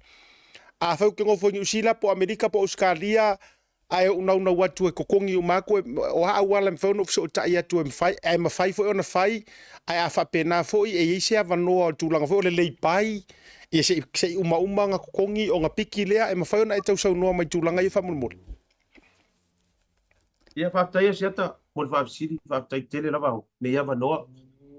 Ia, e iai le tātou online al tātou company, e totongi mai la ora svo ia overseas, ka ko o ka fo ia mai whafo. Ia, whai mai lana o ka ware ele page al tātou motonga i runga le Facebook, ia, e iai fo ila tātou accounts fo ia overseas. Se umana tamo whai e tupele o le rile se taima le newa ia so e whaelo atu tātou email ma mea umai runga le tātou ads. E whai mai la lau oka wanga o le mako saunga le asiata. Nga mako saua ia le ko wiki. O le o ke whaafekai aire li asiata i lona siri esi. E whai le ko wiki. Whaamaro no umarekele o kanka whai ngarunga le kampangi. A o kanka whai ngarunga le motonga. Ma whaangongofo i le hotel le motonga. Ma whawhangai whai meo siki u moa ma mea. E serve ia oka online na le atu nuu na whai mai wale ma whai ngao mai le ko wiki. Nga wheo hai solo hai. Nga mako whao ngā ai passage fo ia ngā mai e le whale wanga mako whai a kua partitions o le e te vai tai ia sections fo ia whale mai a wakele kanga ka ko wiki. A mai roa passage ngā ngō kalo sanga e le roa ngai kanga ka le la mako whao ngā ma passage ia kiri vai mako mea whale. Ia o mea e whai rua le ranga ia mea pengi mea ngiti. I le ungi mea ngi hita el manu mea le su e kupe le kungu. Pe o le kuranga ngā sia. Mako whakuroi la ua whai ngā luanga. Ia whapipi so mi ka kiri pa. Waku e whai mai leo whai. Ia maki o e whai whanmai o mea le whanmai. Ai nei roa. Ngā o partitions ngā oka mai. Ia pe le sangwana ngā sau e le kōwiki. Ia mai koe inga ia so ia. Se o le whai ai amare akini po e whai le mea. Sangwana ngā sau e le kōwiki. E sau ia se i koe kakana lava lockdown. O alu a mako le mea leo le surprise package. Ngā whai le mako mea le surprise package. Asiaka ua mako fiu e mori mau inga le kukulu o ngai ki ngā mangai ka mai kai meo mako service ia. Ke i le awhia ko le lori. Ia, e whai mai ko inga. Hale, nai me, ko ki wheo hai ai, o le loka ia, le akungu. Ia, ke i le lau ko mea whale. Ia, o le ko inga, le akungu mai mali sasai. Mai, o le a kau mawhai e kai ale o le abelot. Whakwai o sai. E le o ilo le ko inga. Whako a sau ai lo ma le contact person nei i o le whale. Mai ia tama. Tina, o le tātou oka lea ngā mai ka umari ngore kenge pole. A le kele ala oka makiri wa, o oka fo ia ngofo kangi, mawhai a wa, e wha ama ngaro ina kou le wā mare fo inga manlo makua. E minga ngā mako kiri wa, i le kele oka. Ia, e awakua, e kusia ia, o le wha ama ngaro ngale nei. Ai. Io ia siata o ke wapu, whafonga ngale atunu. E maka ukia ngā kaimi, te wai whesiri, wai asiaka le wāru wapoi mangei mea i gunga, i le kako polo kalame. E iai ma oka o whaamanga whaafikai a ke o kou. Ngofo i ngai ma whaile sori kula fongo i ngai, a naku whai mele whaamanga ronga i oe wha wana mai li teki ngofoa. Whaafikai, se o le mole koi i ngai i kua anga o ape nga moe maa ngaku ngaku. I le lei, e maa ngai ae. Te kari aku lea siata. Ai we ape we uia nga ye konga ye ngoa nga fa o mava e ngari ma fa mangaro ngari a nga fo o ngai mo wer mo konga ka ko se ki ngo fo mava e nga fa mangaro te malo sila ya o te fato to atero tanga tai e fisiri mai ke uri ipe pe avango o lo kere i ropo le mea avango alo maoka po lo maoka e zini o maoka po le mea avango le mo ko ngā le fesiri mai i whai malanga atu i Samoa i o le mea fo ingi wakare i rofo i kari fesiri a kangaka ai la fo atu pea o le wha fesiri mai i nisi na au nanga lau fioga sila e sa o ai ia le lo ia ia sauni o lo o avanoa le tatou faltani malo a o lo u fale a siata ele o avanoa i le whaafonga le atunu o ke la ngonga te asia ka o valo i oe o ke la ngonga i le piko le mako au nga o le fatat malo siata e sa o la o kanga fa ia mau e va venga mau ai marka nga kai me ngi le ai ole fa fo nga le tunu a fa yo tau mo fa mai so e malanga mai nei ia i le nga e alu i kua i lo mau kai kua i lo fio anga awai o lai fa ko a ko aku kua au il fa ko ke le modu ko ua le nga sa fa i le ngore mo ai ke le lo o le o mai ma ka au nga ya si ai oi a o mo ana ba ko ai nga na ya si oi o le me nga fa ngo ai le loko o le wa kali la usua ai o le ala wa avaku ngi Malaysia la ngole mo ku ro I o le koi inga le koi le se ko inga ne ngo fo ngai ai mau ai le koi inga le pipi le wo sa le vai o le mo o le wo sa nga ia pa per koi inga wi ka fe o la mo le nga su le fai me gang ia e per ku langa nga o ka sanga a we ki ari ko I lo fio anga sau I le mo ko e laka nga le lua u da I ka le ma kiki sau ma le ngiu sau ma le kalo sau e ko ko fu va mai ko fu le pok la e no ku mi fo le ma ke e mau ai ma oe e ko ai nga le ke nge ai o asia ka e va ko ai la le ma ko ma singi le ke a lu mai mal tangata e se I le masini pa fo mai I le masini pe a e sau ma mai se tangata e se tangata no ese a no sau mal tangata I sala edu e tadia longo vinga a sa wa o ia masiau ko konga ai o tangata no ese e makua mu fa toro a ko po ya ja ko le karia ninguém vi Al e ke ro la ukala e se la le man ia sila ma ngai al fai ngolo masingi ne anga fa apea umala masingi o fare kalimalo o ke fa kula ukala ele ko e sao ngia mionga fa alilo lilo ye io ya o mela le man ia e la tuar masini war kamanga ngoro pasi ko ai luma sau a ko ale ngo fa ai was fa ngau maras fa poipo yo ya seta o identification uma yo so mai I le poula I le masingi la e feso angi ia I male pu e fa ala kapi ele security o rau ka vale pe a fa pe o le la e alu la ko I luma la e pasia le masingi no ngovinga e fa o le security la no ka ofi rau ka vale ele ma fa yo nga e alu fa mole o le tangata no ese nga ki ko rau ka vale ele ma fa yo nga e pasia le fu amu le u salama alu ikua koi foi le ai awa ki fai me mamango pa penga o le su aku kanga ka fai me mamango I le keisla ai awa so ikua yo ya seka yo e manga o asia ka e fra uma ku le ai ia me fai le yo lo te fai atu wala ngore tava ia lo fo ngai ka uso ia o manatu le mara wori ie le yo aku o ka va ia lo fo ngai le wori ie le yo aku le wa pe wa ka alert mamao ia e kuranga o io I vai nga fa pena io wala ngai o fo ina fa o le vai nga le ke aku nganu ia o mau o manatu le ke lola ele mu le po makua pupusa le anga ma le po I le vai nga le pe mai wa makua fa le ko nga ko ala ma le po makua e longo vinga e sui le po fo e ka mai nga wa makua makau kia le mafia fia o kanga nga sala ioi asia tale karia pule nge fi ya o no le tatai mia o le tatai o kai wingi a veo ki mau ma ele visir ko ingo o mele songa fu ai ya o no le tatai mi o le fo wa o le tai mi tauna fa mai ai wo mo fu si akor ngai sau ngir weekend la fotu sila sau no nga fai ia ai ni si vai nga fo I te fia tano ia me se fora unanga ma numero ma vai nga fa pena ia te urunga mai ma se fa manu nga walta to tunu le lot ru weekend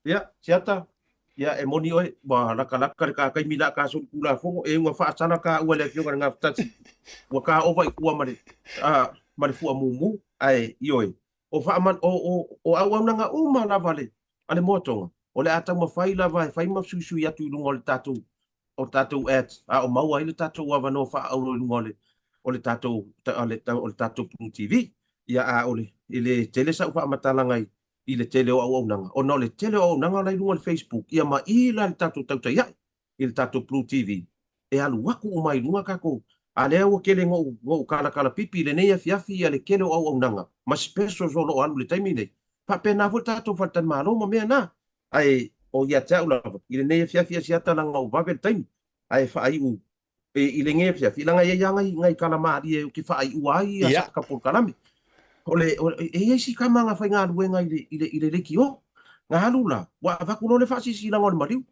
wa lu fa si langa le madiu fa ai u le fa ai u nga le madiu fa ai ona to sounding ole a fa ia ile iva ile tai au ole tala pahi una le kalavole ya yo ola yopu o le atua na ia wina o le atua na ia foa ina wa ia toe au wina atu wa ia le fa makala vole yo o le atua na ia au wina mai wa ia toe au wina atu ia fa manuina le swafa o le fa yunga la e sainga i makai o le ainga nga uma o le kala nga mai o le nei fa silanga fa vau o lo sainia e yopu le tina o le ainga ma ana au auna kei loa o le fa silanga o le saingia i makai o le ainga ale wa saingia yopu e onga le ne fia fisa moa sei sila le ka ko fa silanga le alu ngole ele ai o le upu fa ala e awa yopu ai le o yopu e onga le fa silanga ia ile ne fia ya siata o la ufa afrika ke le lava le atu no ue le fa funga mai ia malu ave fale o le ala va sitala wa ma sopo ia ile ne fia ma sitala wa le tauta mali i la ufa funga anga le atu no pele ia malu ave fale o to fina ngalo e poto ale tauta ai ale i se ile ama ile fa tautainga ai faia o masui o le nei company e toi momoli atu la ufa fitai tele i le Blue TV ua maua se avanoa le motonga e whaalawi loa ia na o loa mana na au nanga whaatau wa i lunga le tātou fola le Blue TV a mai a te au nei asiata mo moli atu alo whaanga moli po le motonga le kampania le motonga i le mamalu le tunu a whai le te whaafufunga mai le nei fiafi ia whaafetai wa e whiriwhiria se mea le lei le nei fiafi e te whaafufunga ai ngai lolo walu solo isi mea ma e lawe la vehangi e isi mea ma whaade ko unga kwai ai o le nei fiafi wa e whaamangia inga le nei fiafi ingisi o kala fia e ma ua male talenga le vai malai ia e maise le whaafunga anga le tato Blue TV a toa lava ma lo le ngā lulue ia e ko mumu wa isi kaimi ia e whai nei fia pea kako whaakarikari le ri e whaamangia mbai au au nganga ia sa whamtalanga le asiata man ia tele le whai unga le nei vai aso mo le atu whamalo ma whaatai hei lau whionga sila ia polo usunga fo yopu e tu sai mo le ta poro kalame o le sa o ngā lea o le ata ai ioe o le tautuaina ai o le atunu se o te vatu la utala e le angore kala ngā re kusi wa o ka ua whaatai o eo ki a kongo ioe ia o lo i fwina i tofinga i sia matoua o le kala le kusi e koko lesi e whaasusu lesi ai whaakupu e lea kua ioe o ta ua ia fai mea ata, fai mea fia, whaalauiloa, ma tau le tala ave le atunu. A o le whaakupuinga o le pisingisi, ma le whaalau te leina, o lo ia ao Iova. Te lo fo ile anoa noa, io ila tau o lo mai mua whaafonga le levanga le fiafi. Awar ko he kau whaiang container ave i fuangi mea whale i sa moa, ma le ke lor kiuke, fiu e whaakali, pisi sa mia, ma le angoa ngoai. Ia pe vaku foi fai ai la piki o i menga o le se fe rungo le wafu male vato i foi le wingo le tala ai a fe so tai vili le motonga fe so tai ai o le si foi le le o tato locals nei a furniture so le wingo la tala le anga e suitable male tato wera ma conditions sa moa ai mai se foi o ko inga mama fa o ka ko ngaka wala ngai pein o fa ya tu lau fionga sila e o ma ko ngi e kau vava o mai kama fo i le pinga nga e wa kua fanga mai lunga vai o a uma ai ngale kasia rua masinga o i fiwe ai kongu vai o